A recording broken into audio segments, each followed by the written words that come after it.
ആനുകൂല്യങ്ങളും എല്ലാവിധ സുഖസൗകര്യങ്ങളും അവരൊക്കെ എല്ലാത്തിലും സകലതും അനുഭവിച്ച് തൃപ്തിപ്പെട്ട് സന്തോഷത്തോടു കൂടിയാണ് അവർ എല്ലാ സ്ഥലങ്ങളിലും ജീവിക്കുന്നത്. എന്നാൽ ഇവരെ വീണ്ടും വീണ്ടും പ്രൊട്ടക്റ്റ് ചെയ്യപ്പെടേണ്ടവരാണ്.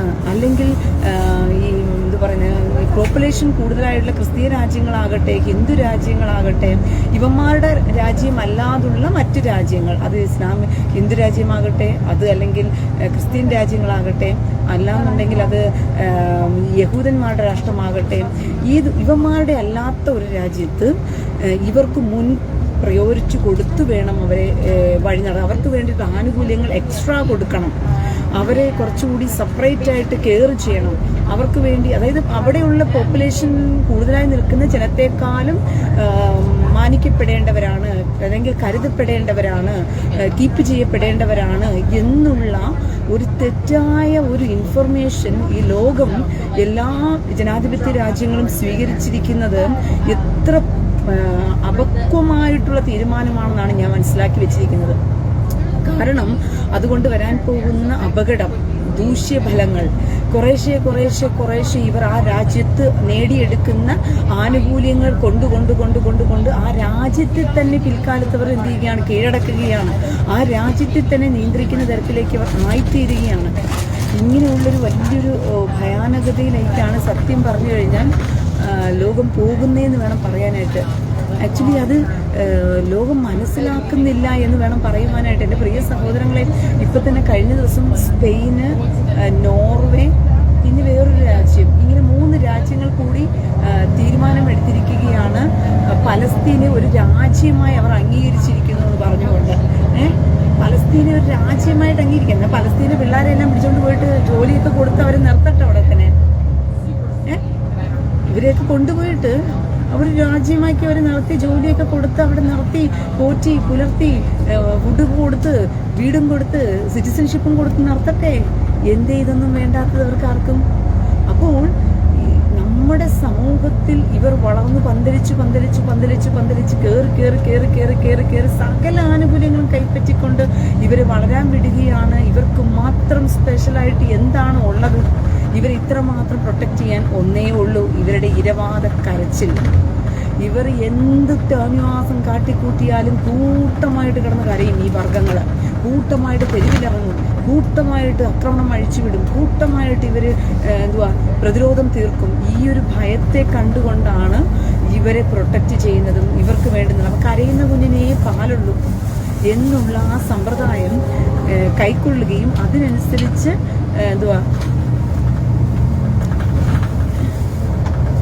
അതിനനുസരിച്ച് ഈ ലോകത്തെ കീഴടക്കാനും ഇവർ ശ്രമിക്കുന്ന ശ്രമമാണ് നമ്മളിപ്പോൾ കണ്ടുകൊണ്ടിരിക്കുന്നത്. പ്രിയ സഹോദരങ്ങളെ, നിങ്ങൾ വിചാരിക്കുന്ന കണക്കൊന്നുമല്ല, ഒരു ഭയാനകതയിലേക്ക് ലോകം പോയിക്കൊണ്ടിരിക്കുകയാണ്. ഭയാനകതയെന്ന് വെച്ച് കഴിഞ്ഞാൽ നിങ്ങൾ വിചാരിക്കുന്നതിനേക്കാളും അപ്പുറത്തേക്കാണ് ഈ ലോകം പോകുന്ന ഭയാനകത. ദുബായിൽ ഇപ്പോൾ ഫേസ് റെക്കഗ്നൈസേഷൻ ചെയ്തുകൊണ്ടാണ് പാസ്പോർട്ടുകളൊക്കെ ഉപയോഗിക്കുന്നത്. പാസ്പോർട്ട് ഉപയോഗിക്കണമെങ്കിൽ പ്രത്യേകിച്ച് പാസ്പോർട്ടൊന്നും അല്ല കൊണ്ടുപോകേണ്ടത്, ഫേസ് റെക്കഗ്നൈസ് ചെയ്താൽ മതി. ഒരു പാസ്പോർട്ടായിട്ട് നമ്മുടെ കയ്യിൽ ഉപയോഗിക്കുന്ന പാസ്പോർട്ട് കൊണ്ടുപോകേണ്ട ആവശ്യം വരുന്നില്ല. ഇപ്പം നമ്മളൊക്കെ പാസ്പോർട്ട് കൊണ്ടു നടക്കുകയാണ് ചെയ്യുന്നത്, മനസ്സിലായോ? അയ്യോ, ഇതൊക്കെ പുതുക്കേണ്ട സമയമായി. നമ്മൾ പാസ്പോർട്ടൊക്കെ കൊണ്ടു നടക്കുകയാണ് ചെയ്യുന്നത്. പക്ഷേ ഇവർക്ക് പാസ്പോർട്ട് ഇങ്ങനെ കൊണ്ടു നടക്കണ്ട. ദുബായിലൊക്കെ ഇനിയിപ്പോൾ ഫേസാണ് പാസ്പോർട്ടിന് പകരം റെക്കഗ്നൈസ് ചെയ്ത് കയറുന്നത്, ഫേസ് വെരിഫിക്കേഷൻ. ഞാൻ ഇതിനെക്കുറിച്ചൊക്കെ വീഡിയോ ഓൾറെഡി ചെയ്തിട്ടുണ്ട്, അത് യൂട്യൂബിൽ കിടന്നിട്ടുണ്ടായിരുന്നു. ഇപ്പോൾ ആ വീഡിയോ യൂട്യൂബിലില്ല, നിങ്ങൾക്ക് കാണാനും പറ്റത്തില്ല. അതായത് ആമോസിന്റെ പ്രവചനം 8-ാം അധ്യായം 11-ാം വാക്യത്തിൽ പറഞ്ഞിരിക്കുന്ന കാര്യം ഇപ്രകാരമാണ്: അപ്പത്തിനായിട്ടുള്ള വിശപ്പോ വെള്ളത്തിനായിട്ടുള്ള ദാഹമോ അല്ല, പിന്നെയോ മനുഷ്യർക്ക് ഇനിയും വചനം കിട്ടാതെ പോകും. വചനത്തിന് വേണ്ടി മനുഷ്യർ ദാഹിച്ചു വിശക്കാൻ പോകുകയാണ് പ്രിയ സഹോദരങ്ങളെ. അതുകൊണ്ട് ഇനിയിപ്പം ഞാൻ പറഞ്ഞ കാര്യങ്ങളെല്ലാം സംഭവിച്ചുകൊണ്ടേയിരിക്കുന്ന സമയത്ത് ആളുകൾ ചിന്തിച്ചു തുടങ്ങും, അയ്യോ ഈ കാര്യത്തെക്കുറിച്ച് റീന അന്ന് പറഞ്ഞിട്ടുണ്ടായിരുന്നല്ലോ, അയ്യോ റീന ഇതിനെക്കുറിച്ച് പറഞ്ഞിട്ടുണ്ടായിരുന്നല്ലോ, റീനയുടെ വീഡിയോ എടുത്ത് നോക്കി, റീനയുടെ വീഡിയോ നോക്കി എന്ന് നിങ്ങൾ അന്വേഷിക്കുന്ന സമയത്ത് ആ വീഡിയോ കാണത്തില്ല. ഇതൊക്കെ സംഭവിക്കേണ്ടതാണ്, ഉപേക്ഷിച്ച് പോയാൽ ഇനി ഒരിക്കലും കാണത്തില്ല. കാരണം ഇതെല്ലാം മുൻകൂർ ദൈവം പറയേണ്ട സമയങ്ങളിൽ പറഞ്ഞു തന്നു, അറിയിക്കേണ്ടതെല്ലാം അറിയിച്ചിട്ടുണ്ട്. മനസ്സിലാക്കാൻ ബുദ്ധിയുള്ളവർ മനസ്സിലാക്കിയിട്ടുണ്ട്. മനസ്സിലാക്കാൻ കഴിവ് കെട്ടവർ അപകടത്തിൽ ചെന്ന് വീണ് കൊടുക്കും. ഇതിനകത്ത് വേറൊരു കാര്യം കൂടി നിങ്ങൾ മനസ്സിലാക്കേണ്ടതെന്ന് വെച്ച് കഴിഞ്ഞാൽ, ബുദ്ധി കൊണ്ട് ആവശ്യം, ഇവിടെ ജ്ഞാനം കൊണ്ട് ആവശ്യം എന്നാണ് ദൈവവചനം പറഞ്ഞിരിക്കുന്നത്. അന്ത്യകാലഘട്ടത്തിൽ ഒരുവന് പിടിച്ചു നിൽക്കണമെന്നുണ്ടെങ്കിൽ, ഒരുവന് നിലനിൽക്കണമെന്നുണ്ടെങ്കിൽ അവൻ വാസ്തവമായും ബുദ്ധിയുള്ളവനായിരിക്കണം, ജ്ഞാനം ഉപയോഗിച്ച് ചിന്തിക്കേണ്ടവനായിരിക്കണം. ദൈവവചനം എന്ന് പറയുന്ന ആ ദൈവീക വചനത്തിൻ്റെ ജ്ഞാനം വെളിപ്പാടും അവന് കൂടെ ഉണ്ടെങ്കിൽ മാത്രമേ അവന് പിടിച്ചു നിൽക്കാൻ പറ്റത്തുള്ളൂ. ഇല്ലെങ്കിൽ അവൻ തകർന്നു പോകും. ഒരു കാര്യം കൂടി നിങ്ങൾ മനസ്സിലാക്കിക്കോ, ഞാൻ നേരത്തെ പറഞ്ഞതുപോലെ ഫേസ് വെരിഫിക്കേഷൻ വരികയാണ്. അതുപോലെ ആർട്ടിഫിഷ്യൽ ഇൻ്റലിജൻസിൻ്റെ അതായത് തലതൊട്ടപ്പൻ, ഗോഡ് ഫാദർ എന്ന് പറയുന്ന മനുഷ്യൻ കഴിഞ്ഞ ദിവസം വന്ന് വളരെ വ്യക്തമായി പറഞ്ഞൊരു കാര്യമാണ്, ഇനി ലോകത്തേക്ക് യൂണിവേഴ്സൽ ബേസിക് ഇൻകം കൊടുത്തിട്ടില്ല എന്നുണ്ടെങ്കിൽ ജനങ്ങൾ പട്ടിണി കിടന്ന് ചാകുമെന്ന് പറഞ്ഞുകൊണ്ട് ക്ഷാമം വരാൻ പോവുകയാണ്. അത് വേറൊരു സെക്ഷൻ. അപ്പോൾ യൂണിവേഴ്സൽ ബേസിക് ഇൻകം വഴിക്ക് നിങ്ങളെ അടിമപ്പെടുത്താൻ പോവുകയാണ്. എൻ്റെ പ്രിയ സഹോദരങ്ങളെ, ഞാൻ പറയാൻ പോകുന്ന കാര്യത്തിൻ്റെ സീരിയസ്നെസ് നിങ്ങൾ ഇപ്പോഴേ മനസ്സിലാക്കിക്കോ. അതായത് ട്രാപ്പ് എന്ന് പറഞ്ഞു കഴിഞ്ഞാൽ നിങ്ങൾ വിചാരിക്കാത്ത തരത്തിലാണ് ട്രാപ്പ് വരാൻ പോകുന്നത്. ഈ തുലുക്കന്മാരുടെ കയ്യിലേക്കാണ് ഈ ആർട്ടിഫിഷ്യൽ ഇൻ്റലിജൻസ്, ഈ സകല സംവിധാനങ്ങളും എല്ലാം ഈ തുലുക്കന്മാരുടെ കൈവെള്ളയിലേക്കാണ്.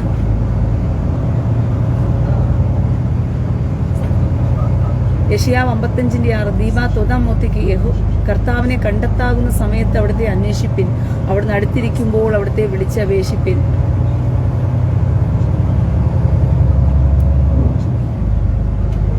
ബാബിഷ് അപ്പു ലൈവ് ബ്രേക്ക് ആകുന്നുണ്ട്. അതെ, നെറ്റ് കട്ടാകുന്നത് കൊണ്ടാണ്. ഓക്കെ, അപ്പോൾ ഒരു കാര്യം മനസ്സിലാക്കിക്കൊള്ളുക, നിങ്ങൾ ഉദ്ദേശിക്കുന്ന തരത്തിലൊന്നുമല്ല കാര്യങ്ങൾ പോകുന്നത്. നമ്മൾ അന്ന് പറഞ്ഞിട്ടുള്ളതായിട്ടുള്ള എല്ലാ അർത്ഥത്തിലും കാര്യങ്ങൾ കുറേശ്ശെ ലോകത്തിലേക്ക് വന്നുകൊണ്ടിരിക്കുകയാണ്. പക്ഷെ ഇതിൻ്റെയൊക്കെ നിയന്ത്രണം ഏറ്റെടുക്കാൻ പോകുന്നത് ഈ തുലുക്കന്മാരാണ്. ഇപ്പം ഞാൻ പറഞ്ഞില്ലേ, ഏതാണ് ഡിജിറ്റൽ കറൻസി WHO, അതായത് വേൾഡ് ഹെൽത്ത് ഓർഗനൈസേഷൻ ഇപ്പോൾ ഡിജിറ്റൽ കറൻസി ആഫ്രിക്കൻ രാജ്യങ്ങളിലൂടെയാണ് അവർ പേയ്മെന്റ് നടത്തിക്കൊണ്ടിരിക്കുന്നത്. അപ്പോൾ ഡിജിറ്റൽ കറൻസി ആഫ്രിക്കൻ രാജ്യങ്ങളിൽ അവർ പേയ്മെന്റ് ചെയ്യുന്നത് കൊണ്ട് തന്നെ അവരുടെ ഉദ്ദേശം അതായത് ഈ ടെക്നോളജി ഇല്ലാത്ത രാജ്യങ്ങളിൽ നിന്നും ഇവർ തുടങ്ങി വെക്കുകയാണ്. അപ്പോൾ ടെക്നോളജി ഉള്ള രാജ്യങ്ങളിലേക്ക് എത്ര ഫാസ്റ്റായിട്ട് വന്നു ചേരുമെന്ന് മനസ്സിലാക്കിക്കൊണ്ട് നിങ്ങൾ ഉദ്ദേശിക്കുന്നതിനേക്കാളും വളരെ എളുപ്പത്തിൽ വന്നു ചേരും. ടെക്നോളജി ഇല്ലാത്ത രാജ്യങ്ങളിൽ നിന്നും തുടങ്ങി വെക്കുന്നത് എന്തിനാണെന്ന് ചോദിച്ചു കഴിഞ്ഞാൽ, ടെക്നോളജി ഇല്ലാത്ത രാജ്യങ്ങൾ പോലും ഇത് അക്സെപ്റ്റ് ചെയ്യുമ്പോൾ ടെക്നോളജി ഉള്ള രാജ്യങ്ങൾ ഇതിനെ അക്സെപ്റ്റ് ചെയ്തില്ല എന്നുണ്ടെങ്കിൽ അത് ഷെയിമായിട്ട് ആ രാജ്യങ്ങൾക്ക് ഫീലാകും പിൽക്കാലത്ത്. അതുണ്ടാകാതിരിക്കാൻ വേണ്ടിയിട്ടാണ്. അത് അങ്ങനെ ഫീലാകുമ്പോഴത്തേക്കും അവരെന്ത് ചെയ്യും, വേഗത്തിൽ എന്ത് ചെയ്യും, ഒരു തടസ്സവും കൂടാതെ കൈകാര്യം ചെയ്യാൻ ശ്രമിക്കും. അതുകൊണ്ടാണ് ടെക്നോളജി ഇല്ലാത്ത രാജ്യങ്ങളിൽ നിന്നും ഇത് തുടങ്ങി വെക്കുന്നത്.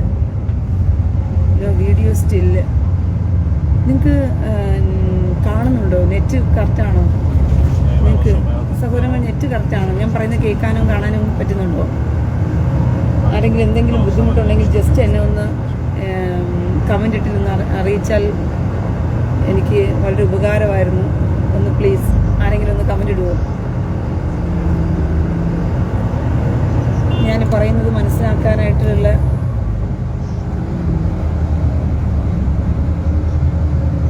South Africa is an experiment on them how it responds. അതെ, ഇപ്പോൾ ഓക്കെയാണ്.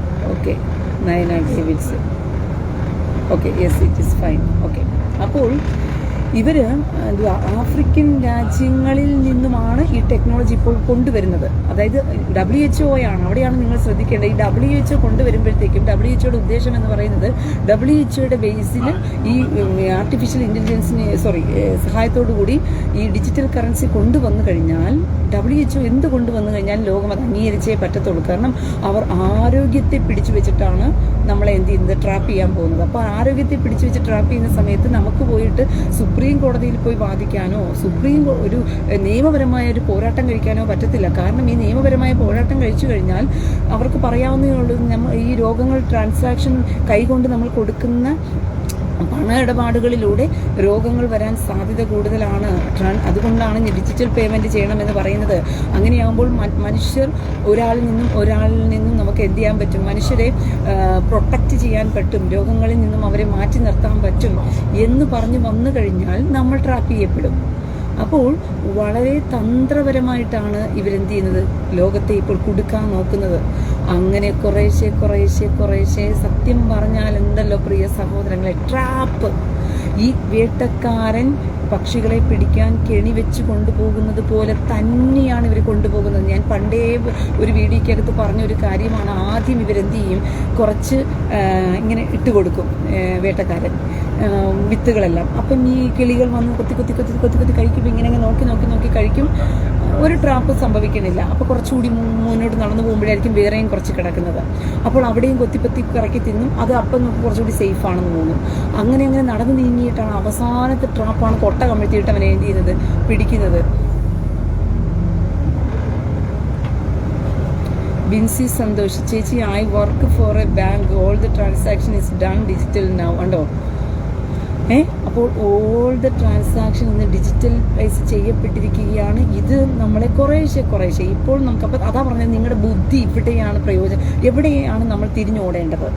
ഇതിനെയൊക്കെ ഇട്ട് കളഞ്ഞിട്ട് നമ്മൾ ഓടി പിന്മാറേണ്ട സാഹചര്യം എവിടെയാണ് നിങ്ങളുടെ ബുദ്ധി ഉപയോഗിക്കേണ്ടത്.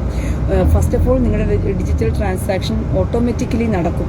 വെച്ചാൽ ഇപ്പോൾ എൻ്റെ അക്കൗണ്ടിലേക്ക് ഒരു 50,000 രൂപ ഉണ്ടെന്ന് തന്നെ ഇരിക്കട്ടെ. എൻ്റെ അക്കൗണ്ടിൽ കിടക്കുകയാണ് 50,000 രൂപ. അപ്പോൾ കുറച്ച് കഴിയുമ്പോഴത്തേക്കും നമ്മൾ മനസ്സിലാക്കും നമുക്ക് 50,000 രൂപ കൈ കൊണ്ട് പിൻവലിക്കാൻ പറ്റില്ല. കാരണം നമ്മുടെ മണിയൊക്കെ ഡിജിറ്റലൈസ് ചെയ്യപ്പെട്ടു കഴിഞ്ഞു എന്ന് നമ്മൾ കുറച്ച് കഴിയുമ്പോൾ അറിയും. നമ്മളടുത്ത് പറയില്ല കേട്ടോ. നമ്മുടെ ഗവൺമെൻറ് ഒരിക്കലും നമ്മളോട് വന്ന് പറയില്ല, അത് നിങ്ങളുടെ മണി ഞങ്ങളിതാ ഡിജിറ്റലൈസ് ചെയ്യാൻ പോവുകയാണ്, നിങ്ങൾക്കിനി തൊട്ടും പണി ബാങ്കിൽ നിന്നും എടുക്കാൻ പറ്റില്ല, അല്ലെങ്കിൽ കടയിൽ പോയി നിങ്ങൾക്ക് ഒരിടത്തു നിന്നും പൈസ നിങ്ങൾക്ക് പിൻവലിക്കാൻ പറ്റില്ല എന്നും നമ്മളോട് പറയില്ല. ഇനി അതാണ് സംഭവിക്കാൻ പോകുന്നത്. നമ്മളറിയാതെ തന്നെ നമ്മുടെ മണി ഡിജിറ്റലൈസ് ചെയ്തിട്ട് അവർ നമുക്ക് ഇൻഫർമേഷൻ തരും. നിങ്ങൾക്ക് ഇനി എന്ത് ചെയ്യാൻ പറ്റില്ല, നിങ്ങളുടെ പണം പിൻവലിക്കാൻ നിങ്ങൾക്ക് കൈകൊണ്ട് പറ്റില്ല. നിങ്ങളുടെ പണം എപ്പോഴും നിങ്ങൾക്ക് ട്രാൻസാക്ഷൻ രൂപേണ മാത്രമേ നിങ്ങൾക്ക് കൈകാര്യം ചെയ്യാൻ പറ്റൂ, അല്ലാതെ മണിയായിട്ട് കൊണ്ടു നടക്കാൻ നിങ്ങൾക്ക് ഇനി പറ്റില്ല എന്ന് പറഞ്ഞിട്ട് നല്ലത് എന്ന് വിശ്വാസം കാണിച്ചിട്ട് പിന്നെ കൊടുക്കും. അതെ. പ്രീമ അലക്സ്, ചിലന്തി വല ട്രാപ്പ്. അത് തന്നെ ചിലന്തി വല ട്രാപ്പ് എന്ന് വെച്ചാൽ പെട്ടെന്ന് പിടിക്കുകയാണ് ഇരയെ ചെയ്യുന്നത്. ചിലന്തി വല കെട്ടി ഇരയെ പിടിച്ചിട്ട് പിന്നെ വല കെട്ടിയാണ് എടുക്കുന്നത്. പക്ഷെ മറ്റ് ഇത് ട്രാപ്പ് എന്ന് പറയുന്നത് നല്ല ഫുഡ് കൊടുക്കും, നല്ലത് ചെയ്യും, ഒക്കെ ചെയ്ത് അവസാനം കൊണ്ടിടുന്നതാണ് ട്രാപ്പ്. ബാബി ഷാപ്പ്, തുളുക്കന്മാരുടെ കയ്യിലാണ് ഈ ലോകം പോകുന്നത്. ഞാൻ പറഞ്ഞില്ലേ, ഈ എന്താ പറയുക, ഈ ഡിജിറ്റൽ ട്രാൻസാക്ഷൻ WHO വഴി നടത്തുന്ന അയാളുടെ പേര് തന്നെ എന്താ പറയുന്നത്, മുഹമ്മദ് എന്ന് പറഞ്ഞുകൊണ്ടാണ്. അയാളുടെ പേര് ഞാൻ കഴിഞ്ഞ ദിവസം ലൈവിൽ വന്ന് പറഞ്ഞു, എനിക്കിപ്പോൾ മറന്നുപോയി അയാളുടെ പേര്.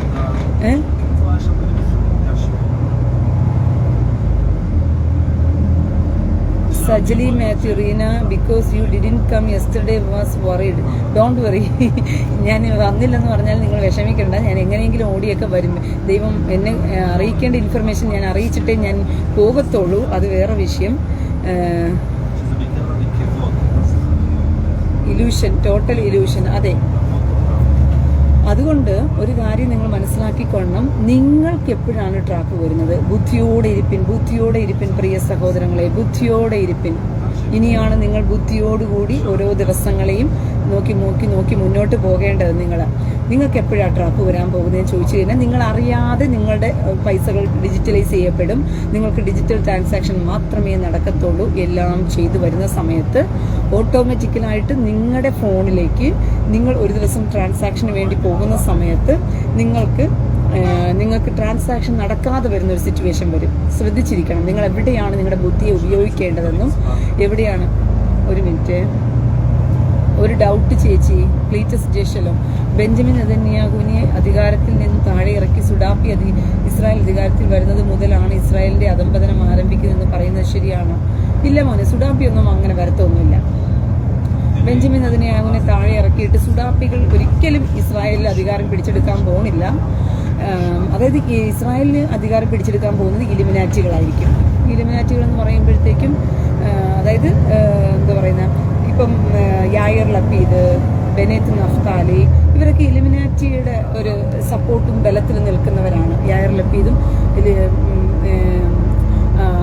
നമ്മുടെ അതിൻ്റെ പേര് യായർ ലപ്പീദ്, ബെനറ്റ് നഫ്താലി എന്ന് പറയുന്നവരൊക്കെ ഇലുമിനാറ്റി, ഗാലന്റ് ഇവരൊക്കെ ഇലുമിനാറ്റിയുടെ സപ്പോർട്ടിൽ നിൽക്കുന്നവരാണ്. പക്ഷേ ബെഞ്ചമിൻ നെതന്യാഹു എന്ന് പറയുന്ന സയനിസ്റ്റാണ്. എപ്പോഴും നിങ്ങൾ മനസ്സിലാക്കണം, നിങ്ങൾ തെറ്റിക്കരുത്. നിങ്ങൾ പലരും വഴി തെറ്റിച്ച് കളയും, പലരും നിങ്ങളെ ശ്രദ്ധയെ തലതിരിച്ചു വിടും. സയനിസ്റ്റുകൾ എന്ന് പറയുന്നവർ ഇലുമിനാറ്റികളാണ് എന്ന് നിങ്ങളെ തെറ്റായി പഠിപ്പിക്കും. അതൊരിക്കലും നിങ്ങൾ കേൾക്കരുത്. അതുപോലെ പ്രൊപ്പഗണ്ട ബേസ്ഡ് ആയിട്ടുള്ള ഇസ്രായേലിന് വിരോധമായിട്ട് ഇസ്രായേലിന്റെ ചരിത്രത്തെ പഠിപ്പിക്കുന്ന യാതൊരു വീഡിയോകളും നിങ്ങൾ കയറി കാണരുത്. ദയവ് ചെയ്ത് ഞാൻ നിങ്ങളോട് പറയുകയാണ്, ദയവ് ചെയ്ത് എന്നെ കേൾക്കുന്നവരെ നിങ്ങൾ തെറ്റിപ്പോകാതിരിക്കാൻ ഞാൻ നിങ്ങളോട് പറയുന്ന ഒരു അഡ്വൈസ്, കേൾക്കാൻ ചെവിയുള്ളവൻ കേൾക്കട്ടെ, ഇല്ലെങ്കിൽ നിങ്ങളായിട്ട് തെറ്റിപ്പോകുന്നെങ്കിൽ അത് നിങ്ങളുടെ ഇഷ്ടം. അത് ഞാനുമായിട്ട് യാതൊരു ബന്ധമുള്ള കാര്യമല്ല. പക്ഷേ ഇസ്രായേലിന്റെ ചരിത്രത്തെ അറിയണമെങ്കിലും ഇസ്രായേൽ ആരാണെന്ന് അറിയണമെങ്കിലും നിങ്ങൾ ദൈവവചനത്തിൽ നിന്നുമാണ് ഇസ്രായേലിനെ പഠിക്കേണ്ടതും ദൈവവചനത്തിൽ നിന്നുമാണ് ഇസ്രായേലിനെ മനസ്സിലാക്കേണ്ടതും. അല്ലാതെ വെല്ലവനും ഒക്കെ വീഡിയോ ഇട്ടിട്ട് വെല്ലവന്മാരും അവന്മാരുടെ പ്രൊപ്പഗണ്ട ബേസിൽ നിന്നുകൊണ്ട് സകല തോന്നിവാസം ഇസ്രായേലിന്റെ തലയിൽ കെട്ടിവെച്ചിട്ട് അവന്മാർ നിങ്ങളെ വഴിതെറ്റിച്ച് കളയും. അവന്മാരുടെ പ്രൊപ്പഗണ്ട ബേസിലുള്ള വീഡിയോകളിലാണ് പലപ്പോഴും ഇസ്രായേലിന് വിരോധമായ ചരിത്ര സത്യത്തിന് വിരോധമായി പഠിപ്പിക്കുന്നത്. നിങ്ങളെ സയനിസ്റ്റുകൾ ഇലുമിനാറ്റികളാണ്, ഇസ്രായേലിന്റെ രാഷ്ട്രം രൂപീകരിക്കപ്പെട്ടത് ഇലുമിനാറ്റികളാണ്, മൊസാദ് എന്ന് പറയുന്നത് ഇലുമിനാറ്റികളാണ്, അത് ഇലുമിനാറ്റികളാണ്, ഇത് ഇലുമിനാറ്റികളാണ്. പിന്നെ പോരാത്തതിന് മറ്റ് പല എന്താ പറയുന്ന ഇലുമിനാറ്റികളുടെ വലയിലാണ് ഇസ്രായേലിന്റെ പിടി നടക്കുന്നത്. അങ്ങനെ ഇങ്ങനെ എന്നൊക്കെ കുറേ ഇതിനകത്ത് പ്രൊപ്പഗണ്ട ബേസ്ഡ് ആയിട്ട് വീഡിയോകളുണ്ട്. നിങ്ങൾ ഇതൊക്കെ കേട്ട് കയറി കണ്ടു കഴിഞ്ഞാലുണ്ടല്ലോ, അവസാനം നിങ്ങൾ തന്നെ തല തിരിഞ്ഞ് ഇങ്ങനെ ചിന്തിക്കും, അയ്യോ അപ്പൊ ഇസ്രായേൽ എന്ന് പറയുന്ന രാഷ്ട്രം ഇപ്പം നിലനിൽക്കുന്നത് ഇലുമിനാറ്റികളുടെ പിൻബലത്തിലാണോ എന്നൊക്കെ നിങ്ങൾ തോന്നിപ്പോകും. ഇതൊരിക്കലും പറ്റിപ്പോകരുത്. ഞാൻ ദയവ് ചെയ്ത് നിങ്ങൾക്ക് വാണിംഗ് തരികയാണ്. പിശാചിന്റെ ട്രാപ്പാണത്. നിങ്ങൾ മനസ്സിലാക്കണം, ഇന്നു വരെയും ദൈവവചന ചരിത്രം നിങ്ങൾ വായിച്ചു കഴിഞ്ഞാൽ ഇസ്രായേലിനെ കുറിച്ചൊരു ചരിത്രം നിങ്ങൾക്ക് പറഞ്ഞു തരണമെങ്കിൽ, ഇസ്രായേലിന്റെ ദൈവം ആരാണെന്ന് നിങ്ങൾക്ക് പറഞ്ഞു തരണമെങ്കിൽ, ഇസ്രായേലിന്റെ രാജ്യത്തെക്കുറിച്ചുള്ള ചരിത്രം ദൈവത്തിന് നിങ്ങളോട് പറഞ്ഞു തരണമെങ്കിൽ അത് ഇസ്രായേലിനെ കൊണ്ട് തന്നെ ദൈവം പറയിക്കത്തുള്ളൂ. പുറത്ത് നിന്ന് ഒരു ദിനം വിളിച്ചുകൊണ്ട് വന്നിട്ട് കർത്താവ് ഒരിക്കലും ഇസ്രായേലിന്റെ ചരിത്രം പഠിപ്പിക്കാൻ ശ്രമിച്ചിട്ടില്ല. നിങ്ങൾ ദൈവവചനം എന്നെ നോക്കിക്കോ. ദൈവവചനത്തിൽ തന്നെ നിങ്ങൾ മനസ്സിലാക്കുന്ന ഒരു കാര്യമാണ്. എന്തുവാ? ഇസ്രായേലിന്റെ ചരിത്രം എഴുതിയതാരാണ്? ദൈവമക്കളെ തന്നെയാണ് ദൈവം എടുത്തത്. ഞങ്ങൾക്ക് പുറമേ നിന്നൊരു പ്രവാചകൻ ഇല്ല എന്നാണ് അവർ പറയുന്നത്. പുറമേ നിന്ന് ദൈവം ഒരു പ്രവാചകനെ കൊണ്ടുവന്നിട്ടില്ല. അതായത് ഈ സാത്താൻ ചെയ്ത പരിപാടി എന്തെന്നറിയാമോ? മുഹമ്മദ് എന്ന് പറയുന്ന കാമഭ്രാന്തൻ എഴുന്നേറ്റ് വന്നിട്ട് അവൻ പറഞ്ഞു, എന്നെ ദൈവം വിട്ടതാണ്, നിങ്ങൾക്ക് വേണ്ടി ഒരു പ്രവാചകനായിട്ട് ദൈവം നിങ്ങളെ വിട്ടതാണ് എന്ന് അവൻ പുറമേ നിന്ന് ഒരുത്തൻ ഇസ്രായേലിനെ കുറിച്ച് പഠിപ്പിക്കാനും ഇസ്രായേലിന് വേണ്ടി സംസാരിക്കാനും വേണ്ടി വന്നപ്പോൾ അവർ പറഞ്ഞു, ഇല്ല, ഞങ്ങളുടെ ദൈവത്തിന് ഞങ്ങൾക്ക് പറഞ്ഞു തരാൻ ഞങ്ങളിൽ നിന്നും ഒരുവനെ തന്നെ എഴുന്നേൽപ്പിക്കും എന്നവർ പറഞ്ഞു. അതവന് പിടിച്ചില്ല. അപ്പോൾ പുറമേ നിന്നുള്ളവർ ഇസ്രായേലിന്റെ ചരിത്രം പറയാൻ ശ്രമിക്കുമ്പോൾ നിങ്ങൾ മനസ്സിലാക്കണം, അത് നിങ്ങളെ ട്രാപ്പ് ചെയ്യുകയാണ്. ഒരിക്കലും പുറമേ നിന്നുള്ളവർ ഇസ്രായേലിനെ കുറിച്ച് നല്ലത് പറയില്ല. കാരണം അസൂയ ഒരു ഭാഗത്ത്, പിന്നൊരു ഭാഗത്തെന്ന് പറയുന്നത് ഇസ്രായേലിനെ തകർക്കാൻ വേണ്ടിയും ഇസ്രായേലിന് വിരോധമായി നിങ്ങളുടെ മൈൻഡിനെ സെറ്റ് ചെയ്ത് വിടാൻ വേണ്ടിയിട്ടുമാണ്. ഈ രാഷ്ട്രം രൂപീകരിക്കണമെന്ന്, ഈ രാഷ്ട്രത്തെ മടക്കി കൊണ്ടുവരണമെന്ന് യൂത്ത് ബൗഖ് എന്ന് പറയുന്ന സർവശക്തനായ ദൈവത്തിന്റെ പദ്ധതിയാണ്. അത് സാത്താന്റെ ശക്തിയുടെ പദ്ധതിയല്ല. അത് സാത്താനി മതക്കാരുണ്ടാക്കത്തുമില്ല. സാത്താന്റെ മതക്കാരെ കൊണ്ട് ചെയ്യാനും പറ്റത്തില്ല. പിന്നെ സയനിസ്റ്റുകൾ എന്ന് പറയുന്നത് ഇലുമിനാറ്റിയാണെന്നൊരു തെറ്റായ പഠിപ്പിക്കൽ നിങ്ങളെ പഠിപ്പിച്ചു വെച്ചിട്ടുണ്ട് തലച്ചോറുകളിനകത്ത് കുത്തി. അത് പ്രൊപ്പഗണ്ട ബേസ്ഡ് വീഡിയോകളാണ്.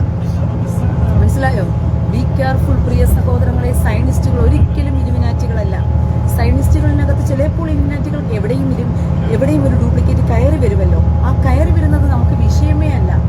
ആ കയറി വരുന്നവർ ഒരിക്കലും എൻ്റെ പേജിനകത്ത് തന്നെ നിങ്ങൾ നോക്കിക്കേ, എല്ലാവരും വന്നിട്ട് റീന, ഗുഡ് റീന, ഞങ്ങൾ അങ്ങനെയാണ് ഇങ്ങനെയാണ് എന്നൊക്കെ പറയുമ്പോഴും ഇതിനകത്ത് എല്ലാവരും ഞാൻ പറയുന്ന കാര്യങ്ങളെ ഫോളോ ചെയ്യണമെന്ന് ചിന്തിച്ച് വരുന്നവരുമായിരിക്കത്തില്ല. ഞാൻ എന്ത് പറയുന്നു എന്ന് ശ്രദ്ധിക്കാൻ വേണ്ടി വരുന്നവരായിരിക്കാം. അല്ലെങ്കിൽ നമ്മുടെ കൂട്ടത്തിൽ നിന്നുകൊണ്ട് നമ്മളെ ഒറ്റാൻ വേണ്ടി വരുന്നവരായിരിക്കാം. അങ്ങനെയൊക്കെ പലരും ഉണ്ടല്ലോ. ഇതുപോലെ തന്നെയായിരിക്കും സയനിസ്റ്റുകൾ എന്ന് പറയുന്നത് ഇലുമിനാറ്റി. വിൻസിമോളെ ഞാൻ പറഞ്ഞു തരാം സയനിസ്റ്റുകൾ ആരാന്ന് ഞാൻ പറഞ്ഞു തരാം. അതായത് ഈ സയനിസ്റ്റുകൾ എന്ന് പറയുന്നത് ഇലുമിനാറ്റിയേ അല്ല കേട്ടോ. നിങ്ങൾ അത് മനസ്സിലാക്കണം. നിങ്ങൾ തെറ്റായ തലത്തിൽ നിങ്ങളെ പഠിപ്പിച്ച് തെറ്റിദ്ധരിപ്പിച്ച് വെച്ചിരിക്കുകയാണ്. സയനിസ്റ്റുകളുടെ മേൽ നിങ്ങളെ ഒരു മോശം ചിത്രീകരണം രൂപപ്പെടുത്തി വെച്ചിരിക്കുകയാണ്. ഈ സയനിസ്റ്റുകൾ എന്ന് പറയുന്നത് തന്നെ ഇസ്രായേലിന് ദൈവം പറഞ്ഞു ഒരു കാര്യം പറഞ്ഞു, ഞാൻ ഇസ്രായേൽ ഗ്രഹത്തെയും യഹൂദ ഗ്രഹത്തെയും ഒന്നിപ്പിക്കും. മനസ്സിലായോ? ഇസ്രായേൽ ഗ്രഹത്തെയും യഹൂദ ഗ്രഹത്തെയും ഞാൻ ഒന്നിപ്പിക്കുമെന്ന് ദൈവം പറഞ്ഞു. കാരണം ഇവരെ ഒന്നിപ്പിച്ചാൽ മാത്രമേ ആ രാഷ്ട്രത്തിന് നിലനിൽപ്പുള്ളൂ. ഇല്ലെങ്കിൽ ഈ രാഷ്ട്രത്തിന് നിലനിൽപ്പില്ല. അപ്പൊ ഇവരെ ഒന്നിപ്പിക്കണം. അപ്പോൾ ഇവരെ ഒന്നിപ്പിക്കണമെങ്കിൽ അതിനാരെങ്കിലുമൊക്കെ എഴുന്നേൽക്കണം. അങ്ങനെ ചിതറിക്കിടക്കുന്ന യഹൂദന്മാരെ മുഴുവനും ഒരുമിച്ച് ഒരു കുടക്കീഴിൽ കൊണ്ടുവരണമെന്നുണ്ടെങ്കിൽ അതിന് ഒരു കൂട്ടം ആളുകൾ എഴുന്നേൽക്കണം. അങ്ങനെ തങ്ങളുടെ സ്വത്തും തങ്ങളുടെ ജീവിതത്തിലെ സകല സമ്പാദ്യവും തങ്ങളുടെ എന്താ പറയുക ദൈവവുമായിട്ടുള്ള ഡെഡിക്കേറ്റഡും തങ്ങളുടെ രാഷ്ട്രത്തോടുള്ള ഡെഡിക്കേറ്റഡുമായിട്ട് എഴുന്നേറ്റ ഒരു കൂട്ടം ആളുകളാണ് സയനിസ്റ്റുകൾ എന്ന് പറയുന്നത്. കാരണം എന്തുകൊണ്ട് ഇസ്ലാം എന്ന് പറയുന്ന ഒരു സമൂഹം നിലനിന്ന് പോകുന്നത് അവരുടെ യൂണിറ്റിയാണ്. അവർ ഒരുമിച്ച് നിൽക്കുന്നത് കൊണ്ട് ആ ഇസ്ലാം എന്നുള്ള പദത്തിലാണ് അവർ ഒരുമിച്ച് നിൽക്കുന്നത്. ക്രിസ്ത്യാനിറ്റി എന്തുകൊണ്ടാണ് ക്രിസ്ത്യാനിറ്റി എന്നുള്ളൊരു പദത്തിലും അവരുടെ ഇതിലുമാണ് അവർ ഒരുമിച്ച് നിൽക്കുന്നത്. അതുപോലെ ബുദ്ധായിസം, അവരുടെ ബുദ്ധായിസം എന്ന് പറയുന്നതിനകത്താണ് അവർ എവിടെയുള്ള ബുദ്ധന്മാരും ഒരുമിച്ച് നിൽക്കുന്നത്. അതുപോലെ തന്നെ ഹിന്ദുയിസം, അവരുടെ ഹിന്ദുയിസം എന്നുള്ള ആ പേരിനകത്ത് തന്നെയാണ് എവിടെയുള്ള ഹിന്ദുക്കളും ഒരുമിച്ച് നിൽക്കുന്നത്. അവരെ ഹിന്ദുക്കൾ എന്നറിയപ്പെടുന്നത് പോലും. അപ്പോൾ യഹൂദന്മാർ എന്ന് പറഞ്ഞു കഴിഞ്ഞാൽ ജൂയിഷ് എന്നുള്ളൊരു പേര് മാത്രമേ ഉള്ളൂ. അവർ യഹൂദന്മാർ, അവർ പല രാജ്യങ്ങളിലായിരിക്കും, പലതായിരിക്കും. പക്ഷേ അവർ ഒന്നിച്ചൊരു കിടക്കീഴിൽ കൊണ്ടുവരണമെങ്കിൽ അവരെ ജൂദായിസം സയനിസം എന്ന് പറയുന്നൊരു കുടക്കീഴിൽ കൊണ്ടെത്തിക്കണം എന്നുള്ള ഒറ്റ ഉദ്ദേശം മാത്രമേ ഇതിനകത്തുള്ളൂ. അല്ലാതെ ഈ സയനിസ്റ്റുകൾ എഴുന്നേറ്റത് ഇസ്രായേലിനെ തകർക്കാനോ ഇസ്രായേലിനെ നശിപ്പിക്കാനോ ഒന്നുമല്ല. സകല യഹൂദന്മാരെയും ഒരുമിപ്പിക്കുക, അവരെ കൊണ്ടുവന്നവരുടെ രാഷ്ട്രത്തിൽ കൊണ്ടുവന്ന് താമസിപ്പിക്കുക, തങ്ങളുടെ അധ്വാനം മുഴുവനെയും അവർ കൊണ്ടുവന്ന് തങ്ങൾ സമ്പാദിച്ച സമ്പാദ്യത്തെ കൊണ്ടുവന്ന് ഇവിടെ കൊടുത്ത് വസ്തുക്കൾ വാങ്ങിച്ചിട്ട് ഇസ്രായേലികൾക്ക് കൊടുക്കുകയാണ് അവർ ചെയ്തത്. നമ്മളൊക്കെ ആണെങ്കിൽ നമ്മളൊരു കച്ചവടം ചെയ്തു കഴിഞ്ഞാൽ നമ്മൾ എന്താ പറയുക, ഇവർ ലാൻഡ് പിടിച്ചു. ഇസ്രായേലിൽ ലാൻഡ് പിടിച്ചതിന് ശേഷം ഇവിടെയുള്ള യഹൂദന്മാരോട് പറഞ്ഞു, നിങ്ങൾ പോയി താമസിച്ചാൽ മാത്രം മതി, നിങ്ങൾ ആരും പണം ചിലവാക്കണ്ട, നിങ്ങൾ ആരും കഷ്ടപ്പെട്ട് നിങ്ങൾ പൈസ കൊടുത്ത് ലാൻഡ് വാങ്ങിക്കാൻ നിൽക്കേണ്ട, ഞങ്ങൾ വാങ്ങിച്ചിട്ട ലാൻഡിൽ നിങ്ങൾ പോയി താമസിക്കുക എന്ന് പറഞ്ഞ് യഹൂദന്മാരെ മടക്കി കൊണ്ടുവരാൻ വേണ്ടി പോരാട്ടം കഴിച്ചവരാ സയനിസ്റ്റുകൾ. ആ പാവം പിടിച്ച സയനിസ്റ്റുകളെ ആ എല്ലാവന്മാരും പിടിച്ച് ഇലുമിനാറ്റികൾ എന്നുള്ള പേരും കൊടുത്ത് ജനങ്ങളുടെ മനസ്സിനകത്ത് മോശമായ കാഴ്ചപ്പാടുകൾ ഉണ്ടാക്കി വെച്ചിരിക്കുന്നത്. എൻ്റെ പ്രിയ സഹോദരങ്ങൾ, ദയവ് ചെയ്ത് പ്രൊപ്പഗണ്ട ബേസ്ഡ് ആയിട്ടുള്ള മറ്റുള്ളവന്മാർ പറയുന്നത് കേൾക്കാൻ നിൽക്കരുത്. നിങ്ങൾ അപകടത്തിലേക്ക് പോകും. നിങ്ങൾ ചിലപ്പോൾ കുറേ ഇൻഫർമേഷൻ കിട്ടാൻ വേണ്ടിയിട്ട് ചിലപ്പോൾ ഓടുന്നതായിരിക്കും. പക്ഷേ ഇസ്രായേലിനെ കുറിച്ച് നിങ്ങൾക്കൊരു ഇൻഫർമേഷൻ കിട്ടണമെങ്കിൽ ആ ഇസ്രായേലിൻ്റെ ദൈവത്തെ നിങ്ങൾ നോക്കുക. ആ ഇസ്രായേലിൻ്റെ ദൈവം പറഞ്ഞതിനെ നോക്ക്. കർത്താവായി ഈ രാഷ്ട്രം മടക്കി കൊടുക്കുമെന്ന് പറഞ്ഞത്, അതെൻ്റെ കർത്താവിന് ചെയ്യാൻ പല വഴികളുണ്ട്. ഇന്നത്തെ കാലഘട്ടത്തിനനുസരിച്ച് ദൈവവചനം എന്താ പറഞ്ഞിരിക്കുന്നത്? അതായത് വെളിച്ചത്തിൻ്റെ മക്കളെക്കാൾ ഈ ലോകത്തിൻ്റെ മക്കൾ ബുദ്ധിമാന്മാരല്ലയോ എന്നാണ് പറഞ്ഞിരിക്കുന്നത്. അപ്പോൾ വെളിച്ചത്തിൻ്റെ മക്കളെക്കാൾ ഈ ലോകത്തിൻ്റെ മക്കൾ ബുദ്ധിമാന്മാരായി പ്രവർത്തിക്കുമ്പോൾ ദൈവം അതേ ബുദ്ധിയും പരിജ്ഞാനവും കൊടുത്ത് നിലനിർത്തിയാൽ മാത്രമേ ഇസ്രായേൽ എന്ന് പറയുന്നൊരു ജനതയ്ക്ക് പിടിച്ചു നിൽക്കാൻ പറ്റത്തുള്ളൂ ഈ സമൂഹത്തിൽ. ഇല്ലാന്നുണ്ടെങ്കിൽ അവർ തളർന്ന് താളടിയായി പോകും. അതിനാണ് ദൈവം അവർക്ക് ടെക്നോളജി കൊടുത്തത്, അവർക്ക് അറിവ് കൊടുത്തത്. അല്ലാതെ എല്ലാ ടെക്നോളജിയും അവരുണ്ടാക്കിയ ടെക്നോളജി എല്ലാം തന്നെ സാത്താൻ ഉണ്ടാക്കിയതാണ്, അത് ഇലുമിനാറ്റികളിൽ നിന്നുണ്ടാക്കിയതാണെന്നും പറഞ്ഞേക്കരുത് നിങ്ങൾ. ദൈവം അവരെ ഈ ലോകത്തിന് മുമ്പിൽ വ്യത്യസ്തമായി നിർത്താൻ വേണ്ടിയിട്ടാണ്. ലോകം ഭയപ്പെട്ട് അവരെ കണ്ടാൽ ലോകം ഭയപ്പെടണം. പണ്ട് കാലങ്ങളിലെ പോലെ ഇന്നത്തെ കാലത്ത് നടത്തിക്കൊണ്ടു പോകാൻ പറ്റില്ല.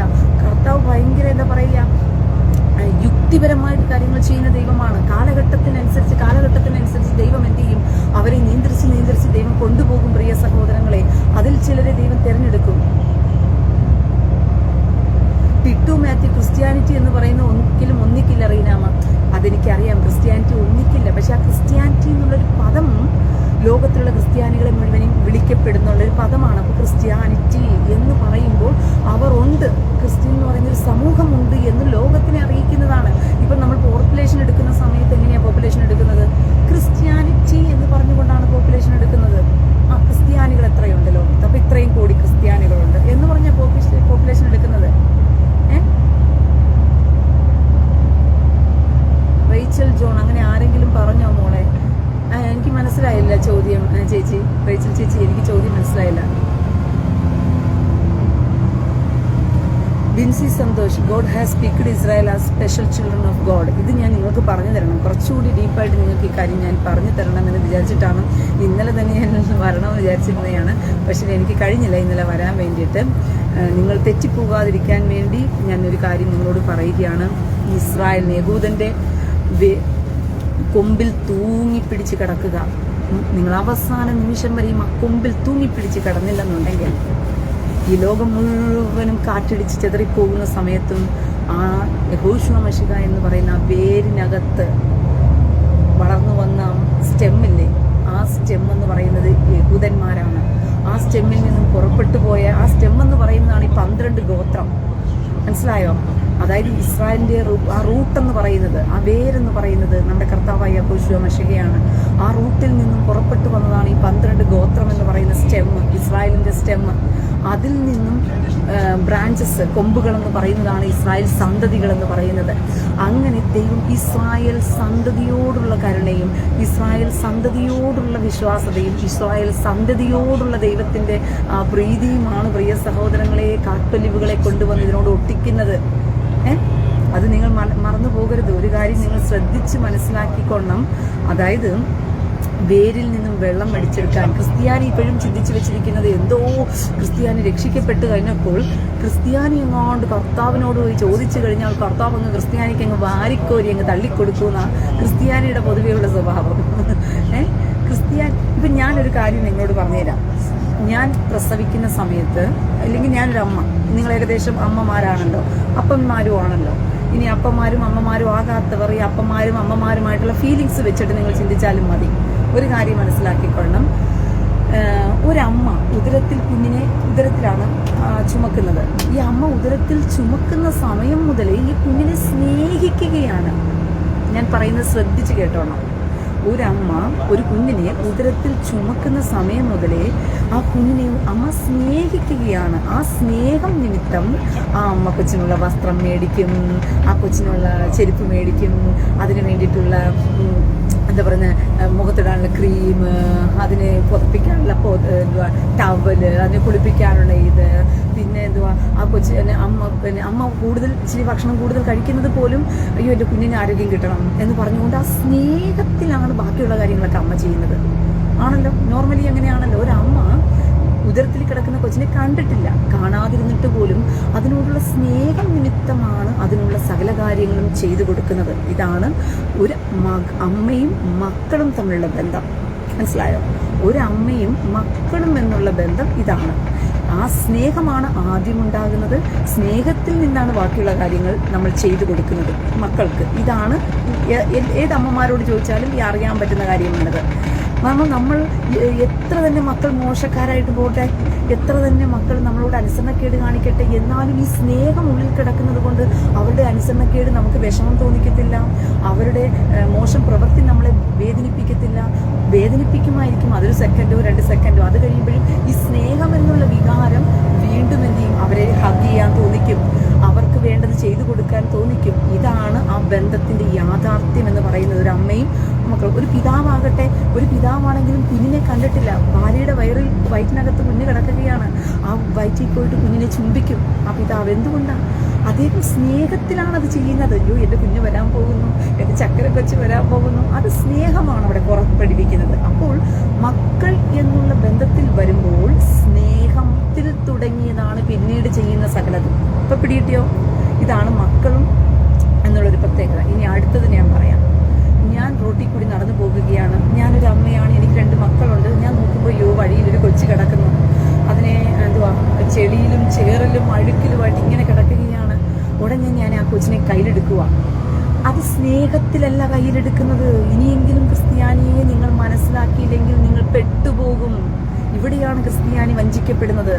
ആ കുഞ്ഞിനെ കയ്യിലെടുക്കുന്നത് സ്നേഹത്തിലല്ല, കരുണയിലാണ്, ആർദ്രതയിലാണ് ആ കുഞ്ഞിനെ കയ്യിലെടുക്കുന്നത്. അപ്പോൾ ആ കുഞ്ഞിനെ നമ്മൾ കയ്യിലെടുത്തു, അതിനെ കൊണ്ടുവന്ന് കഴുകി, അതിനെ വൃത്തിയാക്കി കുളിപ്പിച്ചു. നമ്മളതിൻ്റെ ഉടയവനെ തിരക്കും. അതിൻ്റെ ഉടയവനെ കണ്ടില്ലെങ്കിൽ അയ്യോ ഇതിനെ വഴിയിൽ വിടാൻ പറ്റില്ലല്ലോ, ഇതിനെ വഴിയിൽ വിട്ടാൽ ഇത് എവിടെ പോകും, അയ്യോ ഇതൊരു കുഞ്ഞാണല്ലോ, ഇതിനെ കൈവിട്ട് കഴിഞ്ഞാൽ ഇത് തെരുവിലായി പോകുമല്ലോ എന്നുള്ള സഹാനുഭൂതി അതിനോടുള്ള ആർദ്രത, അതിനോടുള്ള കരുണയാണ് നമ്മളവിടെ പ്രകടിപ്പിക്കുന്നത്. അപ്പോൾ നമ്മൾ എന്ത് ചെയ്യും? ആ അനുകമ്പയിലും ആ കരുണയിലും ആ കൊച്ചിനെ എന്ത് ചെയ്യും? നമ്മുടെ കൂടെ അങ്ങ് നിർത്തും. എന്ത് ചെയ്യാനായിട്ട് ആരും പേരുമില്ല, തെരുവിൽ കിടക്കുകയല്ലേ എന്നങ്ങ് പറഞ്ഞ് നിർത്തും. നമ്മുടെ കുഞ്ഞുങ്ങളുടെ കൂടെ ആയിരിക്കും നിർത്തുന്നത്. ചിലപ്പോൾ നമ്മുടെ കുഞ്ഞുങ്ങളുടെ കൂടെ വസ്ത്രം കൊടുക്കുമായിരിക്കും, ആഹാരം കൊടുക്കുമായിരിക്കും. നമ്മൾ ചിലപ്പോൾ വ്യത്യസ്തത കാണിക്കത്തില്ല, കാരണം ഒരുപോലെയാണല്ലോ നിൽക്കുന്നത്. അപ്പോഴും സ്നേഹമല്ല അവിടെ ഉണ്ടാകുന്നത്, കരുണയും ആർദ്രതയും അനുകമ്പയുമാണ്. പിന്നീടാണ് സ്നേഹം പുറപ്പെടുന്നത്. എങ്ങനെയാണെന്ന് വെച്ചാൽ ആ കുഞ്ഞിൻ്റെ പ്രവൃത്തി, ആ കുഞ്ഞിൻ്റെ സ്വഭാവശീലങ്ങൾ, ആ കുഞ്ഞ് നമ്മളോട് കാണിക്കുന്ന ആ വാത്സല്യം, ആ കുഞ്ഞ് നമ്മളോട് കൂടെ അടുത്തു വന്നിരിക്കുന്നത്, ആ കുഞ്ഞ് നമ്മുടെ കുഞ്ഞുങ്ങളോട് കളിക്കുന്നത്, നമ്മുടെ കുഞ്ഞുങ്ങൾക്ക് കാണിക്കുന്ന ആ പരിരക്ഷണ, നമ്മുടെ കുഞ്ഞുങ്ങളോട് കാണിക്കുന്ന സ്നേഹം, നമ്മുടെ കുഞ്ഞുങ്ങളോട് ആ കുഞ്ഞ് കളിച്ചുകൊണ്ടിരിക്കുന്ന സമയത്ത് അതിനൊരു മിഠായി കിട്ടിയാലും നമ്മുടെ കുഞ്ഞിനെ കൊണ്ടുപോയി കൊടുക്കുന്നത് എന്ന് പറഞ്ഞ് നമ്മുടെ കുഞ്ഞുമായിട്ട് ആ കുഞ്ഞ് മിങ്കിളാകുകയും നമ്മളുമായി അത് വന്ന് ചേർന്നിരിക്കുകയും ചെയ്യുമ്പോൾ കുറേശ്ശെ ആ അനുകമ്പ സ്നേഹമായിട്ട് വെളിപ്പെടും. പറഞ്ഞു പിടികിട്ടിയോ നിങ്ങൾക്ക്? ഇങ്ങനെയാണ് സ്നേഹം തോന്നിത്തുടങ്ങുന്നത് ആ കുഞ്ഞിനോട്. അല്ലാതെ ഒരിക്കലും വഴി കിടന്ന് കിട്ടിയ ഒരു കുഞ്ഞിനോട് നമുക്ക് എപ്പോഴും അനുകമ്പയും കരുണയും ആയിരിക്കുമെന്നല്ലാണ്ട് സ്നേഹം പുറത്തേക്ക് വഴത്തില്ല. അത് സ്നേഹം വരണമെങ്കിൽ അതിൻ്റെ പ്രവൃത്തിയും അതിൻ്റെ നമ്മളോടുള്ള അടുപ്പവുമാണ് നമുക്ക് സ്നേഹം തോന്നിത്തുടങ്ങുന്നത്. അല്ലെങ്കിൽ ഒരിക്കലും ഉണ്ടാകത്തില്ല. ഈ പൊട്ട ക്രിസ്ത്യാനി, ഈ വിവരം കെട്ടവന്മാര് ദൈവത്തിൽ നിന്നും സ്നേഹം പോലും വാങ്ങിച്ചിട്ടില്ല ഇന്നു വരയ്ക്കും. എന്തുകൊണ്ടാണെന്നറിയാമോ? അനുകമ്പയിലും കരുണയിലും ദൈവം എന്ത് ചെയ്തു? വിളിച്ചു. ഇവൻ പോയിട്ട് രക്ഷിക്കപ്പെട്ടവർ കർത്താവേ എന്നോട് ചോദിക്കണേ, എനിക്ക് ആരുമില്ലായേ എന്ന് നിലവിളിക്കുമ്പം കർത്താവ് അങ്ങ് കരുണ കാണിച്ചിട്ട് പോട്ടെ വാ എന്ന് പറഞ്ഞ് വിളിച്ചു കൊണ്ടുവന്ന് വടിയിൽ കൊണ്ടുവന്ന് വീട്ടിൽ കൊണ്ടുവന്ന് കയറ്റി ഇരുത്തി കഴിയുമ്പോഴത്തേക്കും സ്വന്തം മക്കളുടെ മേൽ കുതികാല് കയറ്റുകയാണ്. സ്വന്തം മക്കളെ വല്ലവനും അപമാനിക്കുമ്പോൾ കൈയും കെട്ടി നോക്കി നിൽക്കുകയാണ്. സ്വന്തം മക്കളെ വല്ലവനും അടിക്കുമ്പോഴും അത് രസിക്കുകയാണ്. ഇല്ലെങ്കിൽ അവൻ്റെ ഒരു പ്രൊഫൈൽ പിക്ക് ഉപയോഗിച്ചുകൊണ്ട് തന്നെ അവൻ എന്ത് ചെയ്യും? സ്വന്തം മക്കളെ അപമാനിക്കാൻ വേണ്ടി ഇറങ്ങിപ്പുറപ്പെടുകയാണ്. ഇതെല്ലാം കണ്ടുകൊണ്ടിരിക്കുന്ന മാതാപിതാക്കൾക്ക് അനുകമ്പയിൽ കൊണ്ടുവന്നവൻ എപ്പോഴാ അടിച്ച് കർണം പൊടിച്ചിട്ട് പുറത്തേക്ക് തള്ളാമെന്ന് തോന്നുമല്ലാണ്ട് അവനോട് ഒരു സ്നേഹവും തോന്നാൻ പോണില്ല പ്രിയ സഹോദരങ്ങളെ. അപ്പോൾ ഒരു കാര്യം മനസ്സിലാക്കിക്കൊള്ളുക. റോമർക്ക് എഴുതിയ ലേഖനം 11-ാം അധ്യായം അതിൻ്റെ എത്രാമത്തെ വാക്യമാണെന്നുള്ളത് എനിക്ക് മനസ്സിലായിട്ടില്ല. ദീപ ഇത് ഇപ്പോൾ സെൻഡ് ചെയ്യുമ്പോൾ ഞാനത് കാണിച്ചു തരാം. അതിനകത്ത് പറഞ്ഞിട്ടുണ്ട്, സുവിശേഷം നിമിത്തം അവർ നിങ്ങൾക്ക് ശത്രുക്കൾ. സുവിശേഷം നിമിത്തം അവർ നിങ്ങൾക്ക് ശത്രുക്കൾ. പിതാക്കന്മാർ നിമിത്തം തെരഞ്ഞെടുപ്പ് സംബന്ധിച്ച് അവർ പ്രിയന്മാരെന്ന കർത്താവ് പറഞ്ഞിരിക്കുന്നത് മനസ്സിലായോ? ഒന്നുകൂടി പറഞ്ഞുതരാം. സുവിശേഷം നിമിത്തം അവർ ശത്രുക്കൾ നിങ്ങൾക്ക്, പക്ഷെ പിതാക്കന്മാർ സംബന്ധിച്ച് തെരഞ്ഞെടുപ്പ് നിമിത്തം അവർ പ്രിയന്മാരെന്നാ പറഞ്ഞിരിക്കുന്നത്. അപ്പോൾ മക്കളും പ്രിയ മക്കളും എന്ന് പറയുമ്പോഴത്തേക്കും ഇസ്രായേൽ എന്ന് പറയുന്ന പ്രിയ മക്കളാ പ്രിയ സഹോദരങ്ങളെ, പ്രിയ മക്കൾ. ഈ പ്രിയ മക്കളോട് കാണിക്കുന്ന നമ്മളുടെ സ്നേഹവും ഈ പ്രിയ മക്കളോട് നമ്മൾ പറ്റിയിരിക്കുന്നതും, അതിൻ്റെ കൂടെ പോയി കിടന്ന് എനിക്ക് ഉറങ്ങണം, അതിൻ്റെ കൂടെ പോയി എനിക്കിരുന്ന് സംസാരിക്കണം, അതിൻ്റെ കൂടെ മേശയിലിരുന്ന് എനിക്ക് കളിച്ചാൽ മതി, അതെൻ്റെ സഹോദരൻ, അത് പോകുമ്പോൾ ഞാൻ കൂടെ പോയിക്കോളാം എന്നൊക്കെ പറയുമ്പോൾ നമ്മൾ അതിനോട് കാണിക്കുന്ന സ്നേഹമാണ് നമ്മൾക്കും മക്കളോട് സ്നേഹം. നമ്മൾ കരുണയോട് കണ്ടവനോട് സ്നേഹം തോന്നാനും കാരണം. ഇല്ലെങ്കിൽ നമുക്ക് സ്നേഹം തോന്നില്ല. നിങ്ങൾ തന്നെ നിങ്ങളുടെ ലൈഫിൽ വെച്ച് നോക്കിക്കോ. ഇത് ഒരു മിനിറ്റ്, നമ്മുടെ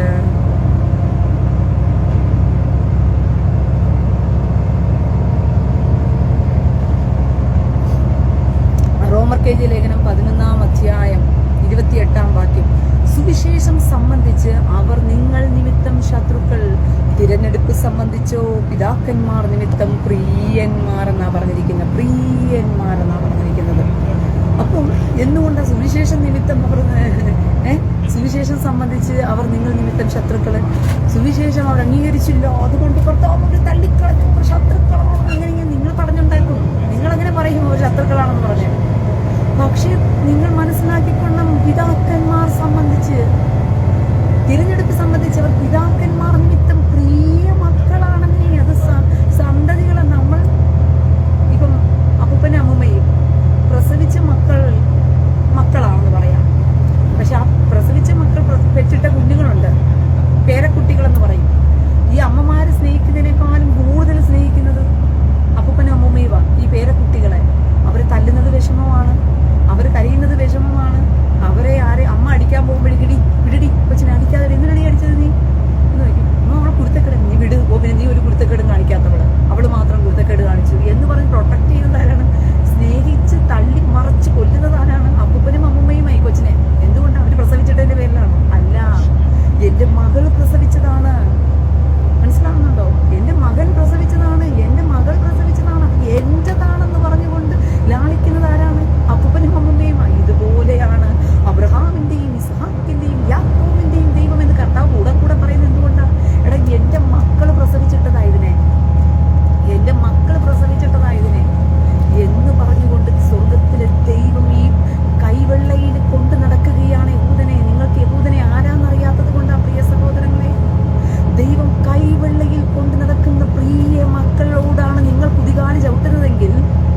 കാണത്തില്ല കർത്താവിന് നിങ്ങളോട്. സ്നേഹം ഉണ്ടാകാൻ വേണ്ടി ആഗ്രഹിക്കുക, കർത്താവിന്റെ സ്നേഹത്തിന് വേണ്ടിയിട്ട് പോയി വാഞ്ചിക്കുക. കർത്താവിന് നിങ്ങളോട് സ്നേഹം തോന്നണം. ഞാൻ പറയാറില്ല, എന്നോട് ഭയങ്കര സ്നേഹമാണ്. എന്തുകൊണ്ടാണ്? ഞാൻ യഹൂദനെന്ന് കേൾക്കുമ്പോഴേ എൻ്റെ പ്രാണൻ പിടയാൻ തുടങ്ങും. അവർ നമ്മളോട് എന്ത് പ്രതികരിക്കുന്നു, എങ്ങനെ പ്രതികരിക്കുന്നു, എനിക്ക് വിഷയമേ ഇല്ല. അവർ നമ്മൾ എങ്ങനെ കാണുന്നു, എങ്ങനെ പ്രതികരിക്കുന്നു, അവരെങ്ങനെ നമ്മളോട് ചെന്നു. പക്ഷെ എൻ്റെ അപ്പൻ്റെ മക്കളാണ്. എനിക്ക് എൻ്റെ അപ്പനോടുള്ള പ്രണയമാണ് എൻ്റെ അപ്പൻ്റെ മക്കളോടുള്ള പ്രണയം. അല്ലാതെ അവരെ ഞാനൊരു വ്യക്തികളായിട്ടോ ഒരു വേറൊരാളായിട്ടോ ഞാൻ കാണുന്നില്ല. എൻ്റെ അപ്പനോടുള്ള പ്രണയം, എൻ്റെ അപ്പൻ്റെ മക്കൾ, എൻ്റെ സഹോദരങ്ങളാണ്, എൻ്റെ അപ്പൻ്റെ മക്കളാണ്. ആ ഒരു ബോധമാണ് നമ്മുടെ തലച്ചോറിൽ വരേണ്ടത് പ്രിയ സഹോദരങ്ങളെ. ഇല്ലെങ്കിലുണ്ടല്ലോ നിങ്ങളെ സാത്താൻ വഞ്ചനയിൽ കൊണ്ടുപോയി കളയും. അതുകൊണ്ട് ഒരിക്കലും നിങ്ങൾ യഹൂദന്മാരെ തരംതിരിച്ച് കാണരുത്, യഹൂദന്മാരെ വേർതിരിച്ച് കാണരുത്. പ്രൊപ്പഗണ്ട ബേസ്ഡ് ആയിട്ടുള്ള ഓരോ വീഡിയോകളും കാണാൻ നിൽക്കരുത് നിങ്ങൾ. ദയവ് ചെയ്ത് ഞാൻ നിങ്ങളോട് പറയാം, തെറ്റിപ്പോകും നിങ്ങൾ. പലവന്മാരും യഹൂദന്മാരുടെ ചരിത്രം എന്ന് പറഞ്ഞുകൊണ്ട് പല വീഡിയോകളും ഇറക്കി തള്ളി മറയ്ക്കുന്നുണ്ട്. യഹൂദന്മാരുടെ ചരിത്രം ഇങ്ങനെ ഉണ്ടായത് എങ്ങനെയാണെന്ന് അറിയാമോ? പക്ഷെ അവർക്കെല്ലാം പുറമേ ഉള്ള അറിവേ ഉള്ളൂ. പക്ഷെ അതിന്റെ ആത്മീയ വശം മുഴുവനും കിടക്കുന്ന ദൈവവചനത്തിലാണ്. ഇസ്രായേൽ എന്ന് പറയുന്ന രാഷ്ട്രത്തെ ഉണ്ടാക്കിയെടുക്കേണ്ടത് ദൈവത്തിന്റെ പദ്ധതിയാണ്. ഇസ്രായേൽ എന്ന് പറയുന്ന രാഷ്ട്രത്തെ നിലനിർത്തേണ്ടതും ദൈവത്തിന്റെ പദ്ധതിയാണ്. ഇസ്രായേലിന്റെ രാഷ്ട്രത്തിൽ ഇന്ന് എന്ത് സംഭവിച്ചിട്ടുണ്ടെങ്കിലും അതെല്ലാം ദൈവത്തിന്റെ പദ്ധതിക്ക് ഭാഗമായിട്ടുള്ളതാണ്. ഇതിൽ വിരോധമായിട്ട് ഒന്നും തന്നെ സാത്താന്റെ പ്രവൃത്തികൾ ഒന്നും തന്നെ ഇസ്രായേലിന്റെ മേൽ നടക്കില്ല. ഇനിയെങ്കിലും ചിന്തിക്കുക സഹോദരങ്ങളെ, ഇസ്രായേലിന്റെ മേൽ സാത്താന്റേതായിട്ടുള്ള യാതൊരു പ്രവൃത്തിയും നടക്കത്തില്ല. അങ്ങനെ നടന്നാൽ പോലും ഇസ്രായേലിനെ പ്രൊട്ടക്ട് ചെയ്യാൻ ഒരു കരം അവിടെ ഇരിപ്പുണ്ട്. അത് പ്രൊട്ടക്ട് ചെയ്തുകൊണ്ടേയിരിക്കും. ഇസ്രായേലിന്റെ പരിപാലകൻ മയങ്ങുന്നുമില്ല. ഇസ്രായേലിന്റെ പരിപാലകൻ മയങ്ങുന്നുമില്ല, ഉറങ്ങുന്നുമില്ല എന്നുള്ള കാര്യം മറന്നു പോകരുത്. മനസ്സിലായോ? ഇസ്രായേലിന്റെ പരിപാലകൻ മയങ്ങുന്നുമില്ല, ഉറങ്ങുന്നുമില്ല. ഇസ്രായേലിന് വേണ്ടിയിട്ട് എൻ്റെ കർത്താവ് എരിവോടുകൂടി നിൽക്കുന്നുണ്ടെങ്കിൽ എൻ്റെ പ്രിയ സഹോദരങ്ങളെ, നിങ്ങൾക്ക് വല്ല കുഴപ്പമുണ്ടോ? ഞാൻ അറിയാണ്ട് ചോദിക്കുകയാണ്. നിങ്ങൾക്ക് വല്ല കുഴപ്പമുണ്ടോ? എൻ്റെ സ്വർഗത്തിലെ ദൈവം ഇസ്രായേലിന് വേണ്ടിയിട്ട് എരിവോടുകൂടി തൻ്റെ മക്കളെ പ്രൊട്ടക്ട് ചെയ്യാൻ വേണ്ടി, തൻ്റെ മക്കൾക്കെതിരെ വരുന്ന ദോഷവും തൻ്റെ മക്കൾക്ക് വരുന്ന അനീതിയും തൻ്റെ മക്കളെ ചതിക്കാൻ പോകുന്ന വഞ്ചകന്മാരുടെ ചതിയും വഞ്ചനയും എല്ലാം സ്വർഗത്തിലെ ദൈവത്തിന് അറിയാമല്ലേ? ആ ദൈവം പ്രൊട്ടക്ട് ചെയ്തുകൊള്ളും, ആ ദൈവം കരുതിക്കൊള്ളും, ആ ദൈവം വിടുവിച്ചുകൊള്ളും. ആ ദൈവത്തിന് അറിയാം ഇതെല്ലാം എങ്ങനെ അനുകൂലമാക്കി കൊണ്ടുവരണം, ഇതിനെയെല്ലാം എങ്ങനെ ദൈവത്തിൻ്റെ പദ്ധതിക്കായിട്ടും കർത്താവിൻ്റെ വരവിനായിട്ടും ഇതിനെയൊക്കെ എങ്ങനെ കൊണ്ടുവരണമെന്ന് വെച്ചാൽ ഈ രാഷ്ട്രത്തിൻ്റെ മേൽ സാത്താൻ കൈവച്ചു എന്ന് നിങ്ങൾ പറയുന്ന ആ വാക്കിനെ ഞാൻ ആവർത്തിച്ച് പറയുകയാണ്. ദൈവമക്കളെ, നിങ്ങൾക്കത് വഞ്ചനയായി മാറും, ചതിയായി മാറും. നിങ്ങൾ ദയവ് ചെയ്ത് പ്രൊപ്പഗണ്ട ബേസ്ഡ് ആയിട്ടുള്ള ഒരു വീഡിയോയും കയറി കണ്ടുപോകരുത്. ഞാൻ പറയുകയാണ്, ഇനി അങ്ങനെയേ കാണത്തുള്ളൂ. ഇനി അങ്ങനെ കുറേ ഇൻഫർമേഷൻ ഞങ്ങൾക്ക് കിട്ടണം എന്ന് വിചാരിച്ചിട്ട് നിങ്ങൾക്ക് അങ്ങനെ വല്ലതും തോന്നുന്നുണ്ടെങ്കിൽ നിങ്ങൾ കയറി കാണുകയോ എന്ത് വേണമെങ്കിലും ചെയ്തു. പക്ഷെ അത് നിങ്ങളുടെ ആപത്തിലേക്ക് നിങ്ങളെ കൊണ്ടെത്തിക്കും. ഈ രാഷ്ട്രം സാത്താനാൽ ഉണ്ടാക്കപ്പെടാൻ പാടില്ല. സാത്താൻ ഈ രാഷ്ട്രത്തിൽ ഒന്നും ചെയ്യാൻ കഴിയില്ല. ഇസ്രായേലും സാത്താനെയും നിങ്ങൾ കൂട്ടിക്കെട്ടരുത്. ദയവ് ചെയ്ത് ഞാൻ പറയുകയാണ്, ഇസ്രായേലിനെയും സാത്താനെയും നിങ്ങൾ കൂട്ടിക്കെട്ടരുത്. അതായത് എപ്പോഴും നിങ്ങൾ മനസ്സിലാക്കേണ്ട ഒരു കാര്യം, ആടുകൾ, നമ്മളൊരു കുറേ കൂട്ടം ആടുകൾ നിൽക്കുകയാണ്. അപ്പോൾ ആടുകളുടെ കൂട്ടത്തിൽ ആട്ടിൻ തോലണിഞ്ഞ ചെന്നായ്ക്കൾ വരും. ആട്ടിൻ തോലണിഞ്ഞ ആരാണ് വരുന്നത്? ചെന്നായ്ക്കളാണ് കയറി വരുന്നത്.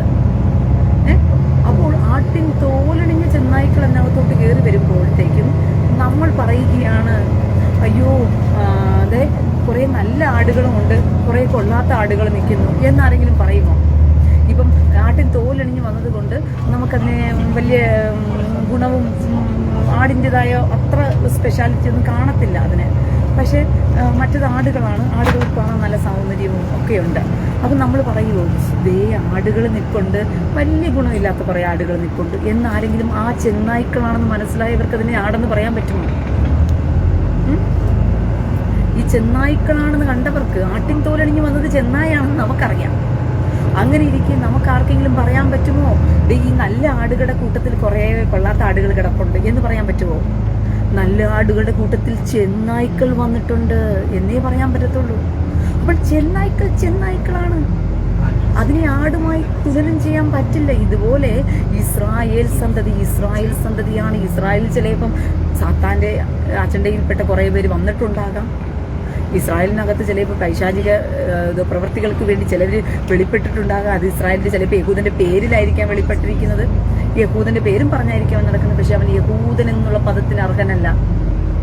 അത് മനസ്സിലാക്കിക്കൊള്ളണം. അവൻ യഹൂദൻ എന്നുള്ള പദത്തിന് പോലും അവൻ അർഹനല്ല. നിങ്ങളുടെ വായിൽ നിന്നും കൊള്ളാത്ത യഹൂദൻ, നല്ല യഹൂദൻ എന്ന് പറയരുത്. അതെങ്ങനെയാണ് അവൻ കൊള്ളാത്ത യഹൂദനാകുന്നേ? അവൻ എങ്ങനെയാണ് കൊള്ളാത്ത യഹൂദനാകുന്നത്? അവൻ യഹൂദനെ അല്ലല്ലോ, പിന്നെ എങ്ങനെയാണ് അവൻ കൊള്ളാത്ത യഹൂദനാകുന്നത്? അവൻ സാത്താനായിരിക്കുന്നവൻ. സാത്താൻ വേഷം കെട്ടി അവിടെ യഹൂദനായിട്ട് വന്നു എന്ന് പറഞ്ഞുകൊണ്ട് അവൻ കൊള്ളാത്ത യഹൂദനാണെന്ന് പറഞ്ഞൊരു പേര് കൊടുക്കാൻ പറ്റുമോ നമുക്കവനെ? തലച്ചോറ് കൊണ്ട് ചിന്തിക്ക് പ്രിയ സഹോദരങ്ങളെ. ദയവ് ചെയ്ത് അങ്ങനത്തെ ഒരു തെറ്റ് നിങ്ങളുടെ ഭാഗത്തു നിന്ന് ഉണ്ടായിപ്പോകരുത്. യഹൂദൻ എന്നൊരു നാമം ഉണ്ടെങ്കിൽ ആ നാമം ആർക്ക് അർഹതപ്പെട്ടതാണോ അവർക്കേ അത് പോയി ചേരത്തുള്ളൂ. യഹൂദൻ എന്നൊരു നാമമുണ്ടെങ്കിൽ അത് ആർക്ക് അർഹതപ്പെട്ടതാണോ, ലൈക്ക് മാർക്ക് സുക്കർബർഗ്, അത് തന്നെ വിൻസി സന്തോഷ് പറഞ്ഞല്ലോ, ലൈക്ക് മാർക്ക് സുക്കർബർഗ്, ഫേസ്ബുക്കിന്റെ മേധാവി സുക്കർബർഗ്. അവൻ യഹൂദൻ എന്നുള്ള പേരിൽ ഇവിടെ കിടക്കുന്നുള്ളെന്ന് പറഞ്ഞിട്ട് നമുക്ക് അവനെ യഹൂദൻ്റെ ആയിട്ട് കൂട്ടേണ്ട കാര്യവുമില്ല. അവനെ ദൈവവും യഹൂദനായിട്ട് കാണുന്നും പോലുമില്ല. അതുകൊണ്ട് അവനെ കൊള്ളാത്ത യഹൂദൻ നമ്മൾ പറയേണ്ട കാര്യമില്ല. അവൻ കൊള്ളാത്ത യഹൂദനെന്നോ? യഹൂദൻ എന്നേ ഉള്ളൂ. നമ്മൾ യഹൂദൻ എന്ന് പേര് പറയുമ്പോൾ ആർക്കാ പദം അർഹതപ്പെട്ടതാണേ അവർക്കേ പോകൂ ആ പേര്. അതുകൊണ്ട് നിങ്ങളുടെ വായി കൊണ്ട് നിങ്ങൾ ഒരിക്കലും നിങ്ങളുടെ വായി കൊണ്ട് ഇസ്രായേലിൽ നല്ല യഹൂദന്മാരും ഉണ്ട്, കൊള്ളാത്ത യഹൂദന്മാരും ഉണ്ട് എന്ന് ഒരിക്കലും നിങ്ങൾ പറയരുത്. യഹൂദനായിട്ട് ഒറിജിനൽ യഹൂദന്മാരും ഉണ്ട്, യഹൂദന്മാരല്ലാത്ത യഹൂദന്മാരും ഉണ്ട്. നോ, യഹൂദന്മാരല്ലാത്തൊരു യഹൂദൻ ഇവിടെ ഇല്ല. യഹൂദന്മാരല്ലാത്തവരായിട്ട് ഇവിടെ ഉണ്ടെങ്കിൽ അത് സാത്താന്റെ കുഞ്ഞുങ്ങളാണ്. അവരെ നമ്മൾ യഹൂദന്റെ പദവിയിലും എടുക്കുന്നില്ല, ഒന്നും എടുക്കുന്നില്ല. അത് അവന്റെ എന്തിനാണോ അവൻ ഉദ്ദേശം, അവൻ എന്തിനാണോ ഇവിടെ ആക്കി വെച്ചിരിക്കുന്നത്, അവന്റെ ഉദ്ദേശം അവൻ ചെയ്യുമ്പോഴത്തേക്കും അതവൻ ചെയ്തിട്ട് പോട്ടെ. ദൈവം തന്റെ മക്കൾക്ക് വേണ്ടി ഒരു കാര്യം ചെയ്തു വെച്ചിട്ടുണ്ട്, അത് ദൈവം ചെയ്തോളും. ദൈവത്തിന്റെ മക്കൾക്ക് വേണ്ടിയിട്ടുള്ളതാണ് ഇസ്രായേല്. ദൈവത്തിന്റെ മക്കൾ വസിക്കേണ്ടതാണ് ഇസ്രായേല്. ഇതിനകത്ത് ആര് നുഴഞ്ഞു കയറി വന്നാലും നുഴഞ്ഞു കയറി വന്നില്ലെങ്കിലും നമ്മൾക്ക് എപ്പോഴും ഇസ്രായേൽ എന്ന് പറയുന്നതാണ് നമ്മുടെ ലക്ഷ്യവും. ഇത് ദൈവത്തിന്റെ മക്കളായ യഹൂദന്മാരാണ് നമ്മുടെ ലക്ഷ്യം.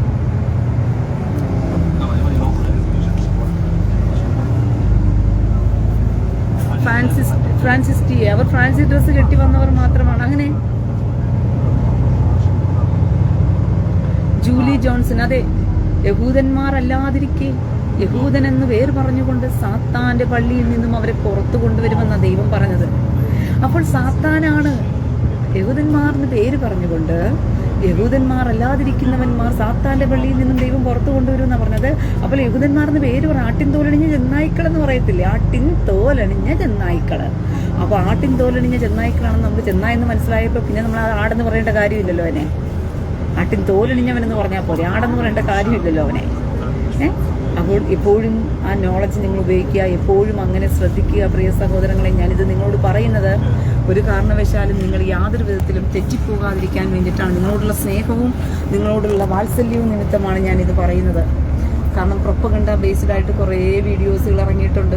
യഹൂദന്മാരുടെ ഇൻഫർമേഷൻ നിങ്ങൾ തിരക്കി പോയി കഴിഞ്ഞാലുണ്ടല്ലോ, കാണുന്നവനെല്ലാം യഹൂദനെ കുറിച്ചുള്ള ഇപ്പോഴത്തെ ഇൻഫർമേഷൻ ഇറക്കി വിട്ടിരിക്കുക, അടിച്ച് പൂസാക്കി വിട്ടിരിക്കുക പ്രൊപ്പഗണ്ട ബേസിൽ. കാരണം അവന്മാർ ചെയ്യുന്ന സകല തോന്നിയവാസവും ചെറ്റത്തരവും എല്ലാം കൊണ്ടുപോയിട്ട് യഹൂദന്മാരുടെ തലയിൽ കെട്ടിവെക്കാൻ വേണ്ടിയിട്ട് സയനിസ്റ്റുകൾ ഇലുമിനാറ്റുകളാണ് എന്ന് പറഞ്ഞുകൊണ്ട് സയനിസ്റ്റുകളെ കൊണ്ടുപോയി ഇലുമിനാറ്റുകളുടെ തലയിൽ കെട്ടിവെക്കാൻ നോക്കുകയാണ്. ഒരിക്കലും സയനിസ്റ്റുകൾ ഇലുമിനാറ്റ്, നമ്മുടെ ബെഞ്ചമിൻ നെതന്യാഹു സയനിസ്റ്റാണ്. നമ്മുടെ ബെഞ്ചമിൻ നെതന്യാഹു സയനിസ്റ്റാണ്. അദ്ദേഹം ഒരു ഹർദിയായിട്ടുള്ളൊരു യഹൂദനാണോ എന്ന് ചോദിച്ചു കഴിഞ്ഞാൽ ഹർദി എന്ന് പറയാൻ പറ്റില്ല നമുക്ക്. ഞാൻ പറഞ്ഞില്ലേ, ഈ ഓർത്തഡോക്സ് ജൂയിഷ് എന്ന് പറയുന്നവരാണ് തോറ അങ്ങനെ തന്നെ എന്നാൽ ദൈവമായി ബെഞ്ചമിൻ നെതന്യാഹുവിനെ വെച്ചിരിക്കുന്നതിൻ്റെ പിന്നെ കാരണവുമുണ്ട്. എന്തിനാ വെച്ചിരിക്കുന്നതെന്ന് വെച്ച് കഴിഞ്ഞാൽ ഈ ബെഞ്ചമിൻ നെതന്യാഹു നിൽക്കുന്നത് കൊണ്ടാണ് ഇന്ന് തോറ പഠിക്കുന്ന യഹൂദന്മാർ പ്രൊട്ടക്റ്റ് ചെയ്യപ്പെടുന്നത്. ബെഞ്ചമിൻ നെതന്യാഹു പോയാൽ തോറ പഠിക്കുന്ന യഹൂദന്മാരുടെ കാര്യം കട്ടപ്പുകയാകും. അത് നടക്കേണ്ട സമയത്ത് നടക്കും.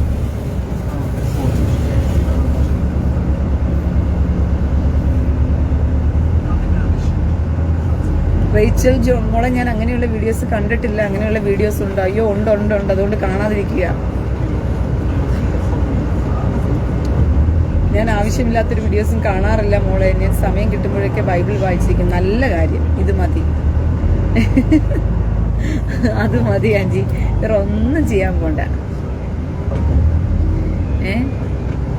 അതുകൊണ്ട് പ്രിയ സഹോദരങ്ങളെ, ഞാൻ നേരത്തെ പറഞ്ഞതുപോലെ നിങ്ങൾക്ക് രക്ഷ വേണമെന്നുണ്ടെങ്കിൽ യഹൂദനിലൂടെ അല്ലാണ്ട് നിങ്ങൾക്ക് രക്ഷ കിട്ടില്ല. ഇത് നിങ്ങളെ ഒരിക്കലും ഒരു മനുഷ്യനും പറഞ്ഞു തരുന്നില്ല ഈ സത്യം. ക്രിസ്ത്യാനി പ്രത്യേകിച്ചും നിങ്ങൾക്ക് പറഞ്ഞു തരില്ല, ഒരു പാസ്റ്ററും പറഞ്ഞു തരുന്നില്ല, ഒരു പുരോഹിതനും നിങ്ങൾക്കിത് പറഞ്ഞു തരത്തില്ല. കാരണം ഈഗോ, അവന്മാരാണ് ശ്രേഷ്ഠന്മാർ. നമ്മളെ ദൈവം രക്ഷിക്കപ്പെടുത്തിയില്ലേ, നമ്മളെ ദൈവം രക്ഷപ്പെടുത്തിയില്ലേ, നമ്മൾ കർത്താവിന്റെ രക്ഷയും പരിശുദ്ധാത്മാവിനെ സ്വീകരിച്ചവരുമാണ്, അതുകൊണ്ട് നമ്മളെയാണ് ദൈവം വീണ്ടെടുത്ത എന്ന് പറഞ്ഞൊരു മൂഢവിശ്വാസം നിങ്ങളുടെ തലയിൽ കെട്ടിവെച്ചിട്ടുണ്ട്. അതാദ്യം നിങ്ങൾ മനസ്സിലാക്കിക്കൊള്ളണം. ഒരിക്കലും നിങ്ങളുടെ ഒരു പാസ്റ്റർ ഇത് പറഞ്ഞു തരില്ല, ഒരു പുരോഹിതനും പറഞ്ഞു തരുന്നില്ല. അവന്മാരുടെ ഈഗോ അതിന് സമ്മതിക്കത്തുമില്ല. അതുകൊണ്ട് പ്രിയ സഹോദരങ്ങളെ, യഹൂദനിലൂടെ അല്ലാതെ നിങ്ങൾക്ക് രക്ഷയില്ല. കർത്താവായ യഹോശുവ മശിഹയിലൂടെ രക്ഷയാണ്, സത്യമാണ്. അപ്പോൾ കർത്താവായ യഹോശുവ മശിഹയുടെ രക്ഷ, നിങ്ങളിലൂടെയുള്ള രക്ഷ നിങ്ങൾക്ക് കിട്ടണമെങ്കിൽ അവിടെയാണ് നിങ്ങളുടെ ട്വിസ്റ്റ് കിടക്കുന്നത്. നിങ്ങൾ ചിന്തിച്ചു വെച്ചിരിക്കുന്നത് എന്താണ്? കർത്താവിൻ്റെ അടുത്ത് പോയിട്ട് കർത്താവിനെ രക്ഷകനായി സ്വീകരിക്കുന്ന നിമിഷം മുതൽ നീ രക്ഷിക്കപ്പെടും എന്ന് പറഞ്ഞുകൊണ്ട് കർത്താവായ യഹോശുവ മശിഹയുടെ രക്ഷയെ നിങ്ങൾ ചാടിപ്പിടിച്ച് വാങ്ങിക്കാൻ നിൽക്കുകയാണ്. മക്കളുടെ അപ്പം എടുത്ത് നായ്ക്കുട്ടികൾക്ക് കൊടുക്കാറില്ല എന്ന് കർത്താവ് പറഞ്ഞു. അപ്പോൾ എന്നാ പറഞ്ഞത്? യജമാനനേ, നായ്ക്കുട്ടികൾ പോലും മേശമേൽ നിന്ന് വീഴുന്ന നുറുക്കുകൾ, അപ്പം ആർക്കുള്ളതാണ്? മക്കൾക്കുള്ളതാണ്. ആ മക്കളുടെ മേശയിൽ വെച്ച നുറുക്കുകൾ മക്കൾ കഴിച്ചിട്ട് ബാക്കി ഇടുമ്പോഴാണത് പട്ടിക്കുട്ടികൾക്ക് പോയി ചേരുന്നത്. അപ്പോൾ ഈ കർത്താവിന്റെ രക്ഷ ആർക്കുള്ളതാണ്? അത് യഹൂദന് മാത്രമുള്ളതാണ്, യഹൂദന് അവകാശപ്പെട്ടതാണ്. അത് കർത്താവ് ഒരിക്കലും ജാതിക്ക് കൊടുക്കാൻ താല്പര്യപ്പെടുന്നില്ല. അത് ജാതിക്ക് കൊടുക്കാൻ ദൈവം താല്പര്യപ്പെടാത്തത് കൊണ്ടാണ് കനാന്യ സ്ത്രീയോട് കർത്താവ് അങ്ങനെ പറഞ്ഞത്. അപ്പോഴാണ് ആ കനാന്യ സ്ത്രീ വളരെ ബുദ്ധിയുള്ളവളായതുകൊണ്ട്, വളരെ താഴ്മയുള്ള സ്ത്രീ ആയതുകൊണ്ട് ആ സ്ത്രീ വളരെ വ്യക്തമായി പറഞ്ഞു, യജമാനനെ, അവിടുത്തെ മക്കൾ കഴിക്കുന്നത് എനിക്ക് വേണ്ട. അവിടുത്തെ മക്കൾ കഴിച്ചോട്ടെ, പക്ഷെ ആ മക്കൾ തിന്നിട്ട് മിച്ചം വിടുന്നത് വല്ലതും വേസ്റ്റ് ഉണ്ടെങ്കിൽ ആ വേസ്റ്റ് ഞാൻ കഴിച്ചോളാം. എത്ര താഴ്മയോടുകൂടി കർത്താവ് പറഞ്ഞു. കണ്ടോ, ഇസ്രായേൽ പോലും ഇങ്ങനൊരു വിശ്വാസം ഞാൻ കണ്ടിട്ടില്ല എന്ന് പറഞ്ഞിട്ട്. ഇതുപോലെയുള്ളവരെയാണ് കർത്താവിന് വേണ്ടത്. ഇതുപോലുള്ളവരാണ് രക്ഷിക്കപ്പെടുന്നത് പോലും. ഇതുപോലുള്ള രക്ഷിക്കപ്പെട്ടവരെയാണ് കർത്താവിന് വേണ്ടത് പോലും. അല്ലാതെ മോനും കർത്താവിനെ രക്ഷകനായി സ്വീകരിച്ചു, കർത്താവിന്റെ രക്ഷ നമുക്ക് വന്നിരിക്കുന്നു, നമ്മളാണ് ഇനി ഫസ്റ്റ്, യഹൂദന്മാരെ ദൈവം തള്ളി എന്ന് പറയുന്ന മൂടാ, നീ ദൈവത്തിന്റെ കയ്യിൽ നിന്ന് അടിവേടിക്കാനുള്ളവനാണ്. കർത്താവ് നിന്നോട് തിരിഞ്ഞു ചോദിക്കും, നീ രക്ഷിക്കപ്പെട്ടു എന്ന് ആരാ പറഞ്ഞത്? ഞാൻ പറഞ്ഞോ? അത് നീ സ്വയം പറഞ്ഞുകൊണ്ട് നടക്കുന്നതല്ലേ. നീ രക്ഷിക്കപ്പെട്ടു, നീ കർത്താവേന്ന് വിളിച്ചത് കൊണ്ട് നീ രക്ഷിക്കപ്പെട്ടു എന്നുള്ളത് നിന്റെ അവകാശവാദമല്ലേ? ഞാൻ പറഞ്ഞോ? ഞാൻ വന്നത് നിന്നെ രക്ഷിക്കപ്പെടുത്താൻ വേണ്ടിയിട്ടല്ല. ഞാൻ വന്നിരിക്കുന്നത് ഇസ്രായേലിൽ കാണാതെ പോയ ചിതറിപ്പോയ ആടുകളുടെ അടുക്കിലേക്കാണ് ഞാൻ വന്നിരിക്കുന്നത്. ഈ ചിതറിപ്പോയ ആടുകൾ എവിടെ കിടക്കുകയാണ്? ലോകത്തിലെ ഞാൻ ആ ഭാഗത്ത് കിടക്കുകയാണ്. അപ്പോൾ ഈ ലോകത്തിലുള്ള ഞാൻ ആ ഭാഗത്ത് കിടക്കുന്ന ഈ ആടുകളെ കൂട്ടിയോജിപ്പിച്ച് കൊണ്ടുവരണം. അവരോട് താൻ വന്നു എന്നുള്ള സദ്വർത്തമാനം അറിയിക്കണം. അതിനു വേണ്ടിയിട്ട് കർത്താവ് ശിഷ്യന്മാരെ തിരഞ്ഞെടുത്തുകൊണ്ട് പറഞ്ഞു, നിങ്ങൾ ലോകം മുഴുവനും പോയി എൻ്റെ സാക്ഷികളാകാൻ പറഞ്ഞു. ലോകം മുഴുവനും പോയി സാക്ഷികളാകാൻ പറഞ്ഞത് ഈ ലോകത്തിലായ സകലമായ ജനത്തോടുമല്ല, പിന്നെ ചിതറിക്കിടക്കുന്ന യഹൂദന്മാരുടെ അടുക്കലേക്ക് എത്തിക്കാൻ വേണ്ടിയിട്ടാണ്. അതുകൊണ്ടാണ് പൗലോസ് അപ്പോസ്തലൻ പറയുന്നത്, ഞാൻ വല്ല വിധേനയും സ്പർദ്ധ ജനിപ്പിച്ച് സ്വന്തം ജാതിയെ, എൻ്റെ സ്വന്തം ജനത്തിനെ സ്പർദ്ധ ജനിപ്പിച്ച് എങ്ങനെയെങ്കിലും രക്ഷിക്കാമോ എന്ന് ഞാൻ പാടുപെടുകയാണെന്ന് പറഞ്ഞിട്ട്.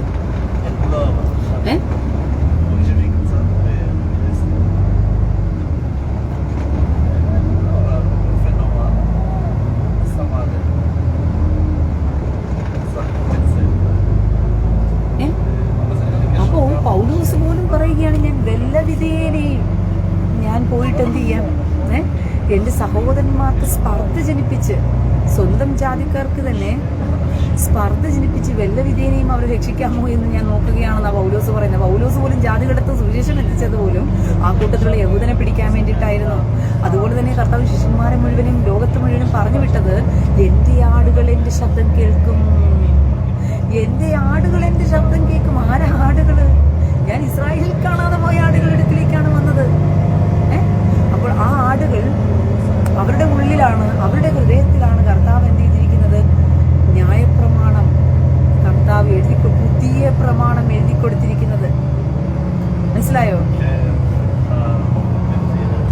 റോമർ 11:13. എന്നാൽ ജാതികളായ നിങ്ങളോട് ഞാൻ പറയുന്നത്, ജാതികളുടെ അപ്പോസ്തലനായിരിക്കാൻ ഞാൻ എൻ്റെ സ്വജാതിക്കാർക്ക് വല്ല വിധേയരെയും സ്പർദ്ധ ജനിപ്പിച്ച് അവരിൽ ചിലരെ രക്ഷിക്കാമെങ്കിലോ എന്ന് വെച്ച് തന്നെ ഞാൻ എൻ്റെ ശുശ്രൂഷയെ പുകഴ്ത്തുന്നു. കണ്ടോ, ഈ ജാതികളായവരോട് പോയി സുവിശേഷം പൗലോസ് അപ്പോസ്തലൻ പറഞ്ഞത്, ജാതികളായ നിങ്ങളെയൊക്കെ പോയി രക്ഷിക്കപ്പെടുത്തി, ജാതികളെല്ലാം കൊണ്ടുപോയി രക്ഷിക്കപ്പെടുത്തി ജാതികളെ വിടുവിക്കാൻ വേണ്ടിയിട്ടൊന്നും അല്ല.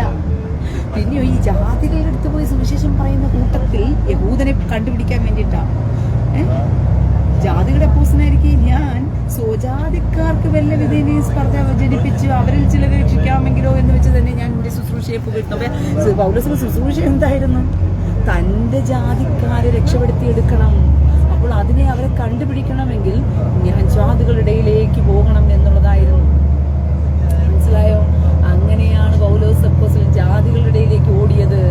കർത്താവ് പറഞ്ഞത് ജാതികളുടെ ഇടയിലേക്ക് ചെല്ലാൻ പറഞ്ഞത് എന്തുകൊണ്ടാണ്?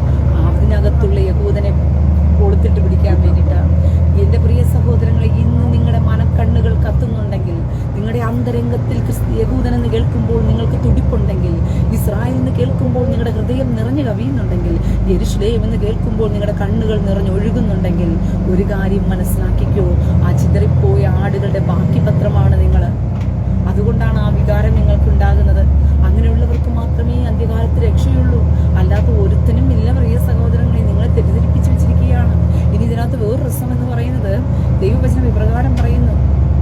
എന്താ പറയുന്നത്? തന്റെ ഏകജാതനായ പുത്രനെ നൽകുവാൻ തക്കവണ്ണം ദൈവം ലോകത്തെ അത്രമാത്രം സ്നേഹിച്ചു എന്നൊക്കെ പറഞ്ഞ് പ്രസംഗിക്കാറുണ്ട്. അയ്യേ, ഈ ലോകത്ത് കാണുന്ന കൂതറകളെയെല്ലാം ദൈവം സ്നേഹിച്ചു എന്ന് പറയുന്നത് തന്നെ തെറ്റാണ്. പറഞ്ഞു പിടികിട്ടിയോ? ഈ ലോകത്ത് കാണുന്ന എല്ലാ തോന്നിയവാസവും തെമ്മാടിത്തരവും എല്ലാ വൃത്തികേടുകളും ആവാസവും കാണിച്ച് സാത്താന്റെ മുമ്പിൽ അടിമപ്പെട്ട് കിടക്കുന്ന ഈ തോന്നിവാസികളെല്ലാം ദൈവം സ്നേഹിച്ച് മറിച്ച് തള്ളിയതിന്റെ പേരിൽ കൊണ്ടുപോയി കർത്താവിനെ അങ്ങ് കൊടുക്കാൻ വേണ്ടി മാത്രം കർത്താവ് എന്നെ കൊണ്ട് ഒന്നും പറയിപ്പിക്കരുത് കേട്ടോ. ഈ വൃത്തികെട്ടവന്മാരുടെ പഠിപ്പിക്കൽ കാരണം ഈ ചെറ്റകൾ എൻ്റെ കർത്താവിനെ പോലും അപഹാസ്യപ്പെടുത്തി വെച്ചിരിക്കുക. ഈ ഊളകൾക്കെല്ലാം വേണ്ടി കർത്താവ് പോയി ചത്തു എന്നൊക്കെ പറയുമ്പോഴത്തേക്കും, മരിച്ചു എന്നൊക്കെ പറയുമ്പോഴത്തേക്കും എൻ്റെ കർത്താവിനെ പോലും അപഹാസ്യപ്പെടുത്തി പ്രസംഗിക്കുകയാണ്. അതാദ്യം മനസ്സിലാക്കണം. ദൈവത്തിന്റെ ലോകം ഇസ്രായേലാണ്. ദൈവത്തിന്റെ ലോകം തൻ്റെ മക്കളാണ്. അപ്പോൾ അവിടെ തൻ്റെ മക്കൾക്ക് വേണ്ടിയിട്ടാണ് കർത്താവ് മരിക്കുന്നത്. അല്ലാതെ ഈ ഊളകൾക്ക് വേണ്ടി, ഈ ലോകത്തിലുള്ളവർക്ക് എല്ലാവർക്കും വേണ്ടിയിട്ടല്ല കർത്താവ് മരിക്കുന്നത്. മനസ്സിലായോ? ആണിന്റെ കൂടെയും പെണ്ണിന്റെ കൂടെയും കിടന്ന് അവലക്ഷണം ഉണ്ടാക്കിയിടുന്ന സോദോം ഗൊമോറയെ പോലെയുള്ളതും ഈ തീട്ടജാതികൾക്കും വേണ്ടിയിട്ട് കർത്താവ് മരിച്ചു എന്നൊക്കെ പറഞ്ഞ് പ്രസംഗിക്കുന്നവന്മാരുടെ തോരണം അടിച്ചു പൊളിക്കണം. കർത്താവിന്റെ ക്രൂശുമരണം കണ്ട ഊളകളെ രക്ഷിച്ചെടുക്കാൻ വേണ്ടിയിട്ടല്ല. കർത്താവിന്റെ ക്രൂശുമരണത്തിന് ഒരു പർപ്പസ് ഉണ്ടായിരുന്നു, ഒരു ലക്ഷ്യമുണ്ടായിരുന്നു. മനസ്സിലായോ? കർത്താവിന്റെ ക്രൂശുമരണത്തെ കൊണ്ടുപോയി അവന്മാർ കെട്ടിവെച്ചിരിക്കുന്നത് എന്തിനാണെന്നറിയാമോ? സകലമായ മോനവരോഷിയുടെയും പാപങ്ങൾക്ക് വേണ്ടി. പിന്നെ ഇവന്റെ പാപമൊക്കെ കർത്താവ് അങ്ങ് തോളിലോട്ടങ്ങ് കയറ്റിക്കൊണ്ട് പോയി ചുമക്കാൻ നടക്കുമല്ലേ. കർത്താവിന് വേറെ ജോലിയില്ല. കാരണം ഇവനെയൊക്കെ രക്ഷിച്ചെടുത്തിട്ടില്ലെങ്കിൽ, കർത്താവ് സ്വർഗത്തിൽ കൊണ്ടുപോയില്ലെങ്കിൽ പിന്നെ കർത്താവിന് ഭയങ്കര കഷ്ടമാണ്. ഈ എല്ലാ തോന്നിയവാസവും തെമ്മാടിത്തരവും ചെറ്റിത്തരവും എല്ലാം വൃത്തികേടും ആഭാസവും കാട്ടിക്കൊണ്ട് നടക്കുന്നവന്മാരെ എല്ലാം കർത്താവിനെ അങ്ങ് രക്ഷിച്ചെടുത്തില്ലെങ്കിലേ ഉറക്കം വരത്തില്ല കർത്താവിന്. സ്വർഗം അവിടെ ഇരുന്ന് കരയുക.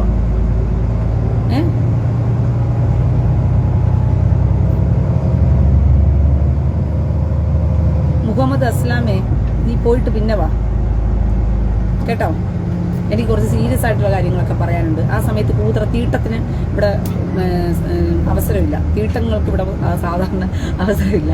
സാധാരണ യഹൂദന്മാരെ കക്കൂസി പോകണമെന്ന് പറയുമ്പോഴത്തേക്കും അവർ പറയുന്നത്, ഞാൻ മുഹമ്മദിൻ്റെ അടുത്തൊന്ന് പോയിട്ട് വരട്ടെ എന്നേ പറയത്തുള്ളൂ. അതങ്ങനെയാണ്, പൊതുവെ അങ്ങനെയാണ്. കക്കൂസ് എന്ന് പറയത്തില്ല, ഷിറുത്തീം എന്നാണ് കക്കൂസിൻ്റെ പേര്. അപ്പോൾ യഹൂദന്മാർ പൊതുവേ പറയുന്ന സമയത്ത് ഞങ്ങൾ കക്കൂസിൽ പോയിട്ട് വരട്ടെ എന്ന് പറയാറില്ല. ഞാൻ മുഹമ്മദിൻ്റെ അടുത്ത് പോയിട്ട് വരട്ടെ എന്ന് പറയാറുണ്ട്. അത് കണക്കിന്ന് രാവിലെയും ഞാൻ കക്കൂസിൽ പോയപ്പോൾ ഞാൻ മുഹമ്മദിൻ്റെ അടുത്ത് പോയിട്ടാണ് വന്നത്. മനസ്സിലായോടാ മുഹമ്മദേ? ഞാൻ മുഹമ്മദിൽ പോയി തൂറിയിട്ടാണ് വന്നത്. അതുകൊണ്ട് ബാക്കി നമുക്ക് പിന്നെ തൂറാം. മനസ്സിലായോ? അതുകൊണ്ട് നിന്റെ മുഖത്ത് തൂറിത്തന്നത് കൊണ്ട് ഇപ്പം സമാധാനമായിട്ടുണ്ടല്ലോ. പോയി അവിടെ മാറിക്കിടന്നങ്ങ് ഉറങ്ങ്. ഇനി ആരും നിങ്ങൾ എന്ത് ചെയ്യണ്ട, പരസ്പരം വീടുകളിൽ സംസാരിക്കുമ്പോൾ പോലും പോന്നേ, ഒന്ന് തൂറിയിട്ട് വരാം എന്നേ പറയാവൂ. പറഞ്ഞ വീടുകൾ സംസാരിക്കുമ്പോൾ അങ്ങനെയേ പറയാവൂ. ഞാൻ മുഹമ്മദിൽ പോയി ഒന്ന് തൂറിയിട്ട് വരാം എന്നേ പറയാവൂ. യഹൂദന്മാർ അങ്ങനെയേ പറയത്തുള്ളൂ. വീടുകളിൽ പറയുന്ന സമയത്ത് ഞാനിന്ന് മുഹമ്മദിൽ പോയിട്ട് തൂറിയിട്ട് വരാം. അപ്പം ഈ തീട്ടത്തിന് അത്രയ്ക്ക് വില കൊടുത്താൽ മതി. തീട്ടത്തിന് തീട്ടമായിട്ട് കണ്ടാൽ മതി. കക്കൂസിനെ കക്കൂസിന്റെ വില കൊടുത്താൽ മതി. മനസ്സിലായോ? അതുകൊണ്ട് ഓക്കെ.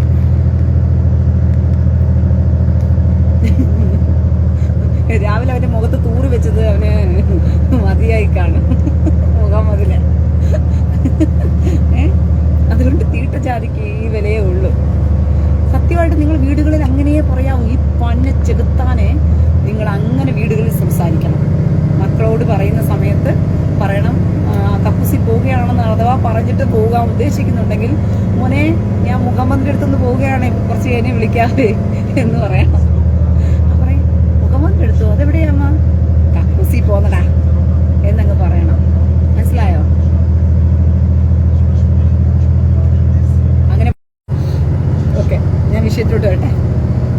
അപ്പോൾ ക്രിസ്ത്യാനിയെ പഠിപ്പിച്ചു വെച്ചിരിക്കുന്നത് തന്റെ ഏകജാതനായ പുത്രനെ നൽകുവാൻ തക്കവണ്ണം ദൈവം ലോകത്തെ അത്രമാത്രം സ്നേഹിച്ചു എന്ന് പറയുമ്പോൾ, ഈ ലോകം എന്ന് പറഞ്ഞ് പഠിപ്പിച്ചു വെച്ചിരിക്കുന്ന ഈ ലോകത്തിലെ സകലമായ ഈ വൃത്തികെട്ടവന്മാരെയും കൂട്ടിക്കെട്ടിയിട്ട് ഈ ലോകം, സോറി കേട്ടോ, വീഡിയോ സ്റ്റക്കായി. ഇപ്പോൾ ഓക്കെ ആണോ? ഇടയ്ക്ക് റേഞ്ച് കട്ടായി പോയി, അതുകൊണ്ടാണ്. ഇപ്പോൾ ഓക്കെ ആണോ?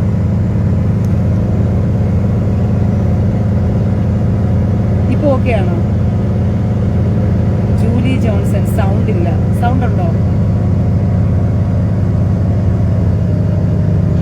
സൗണ്ട് ഉണ്ടോ? ഇപ്പോൾ ഓക്കെ ആയി. Okay okay okay okay. അപ്പം ഞാൻ ഒന്നുകൂടി ആവർത്തിക്കാം ആ വിഷയം. അതായത് ഈ ക്രിസ്ത്യാനികൾ മുഴുവനും പഠിപ്പിച്ചു വെച്ചിരിക്കുന്നത്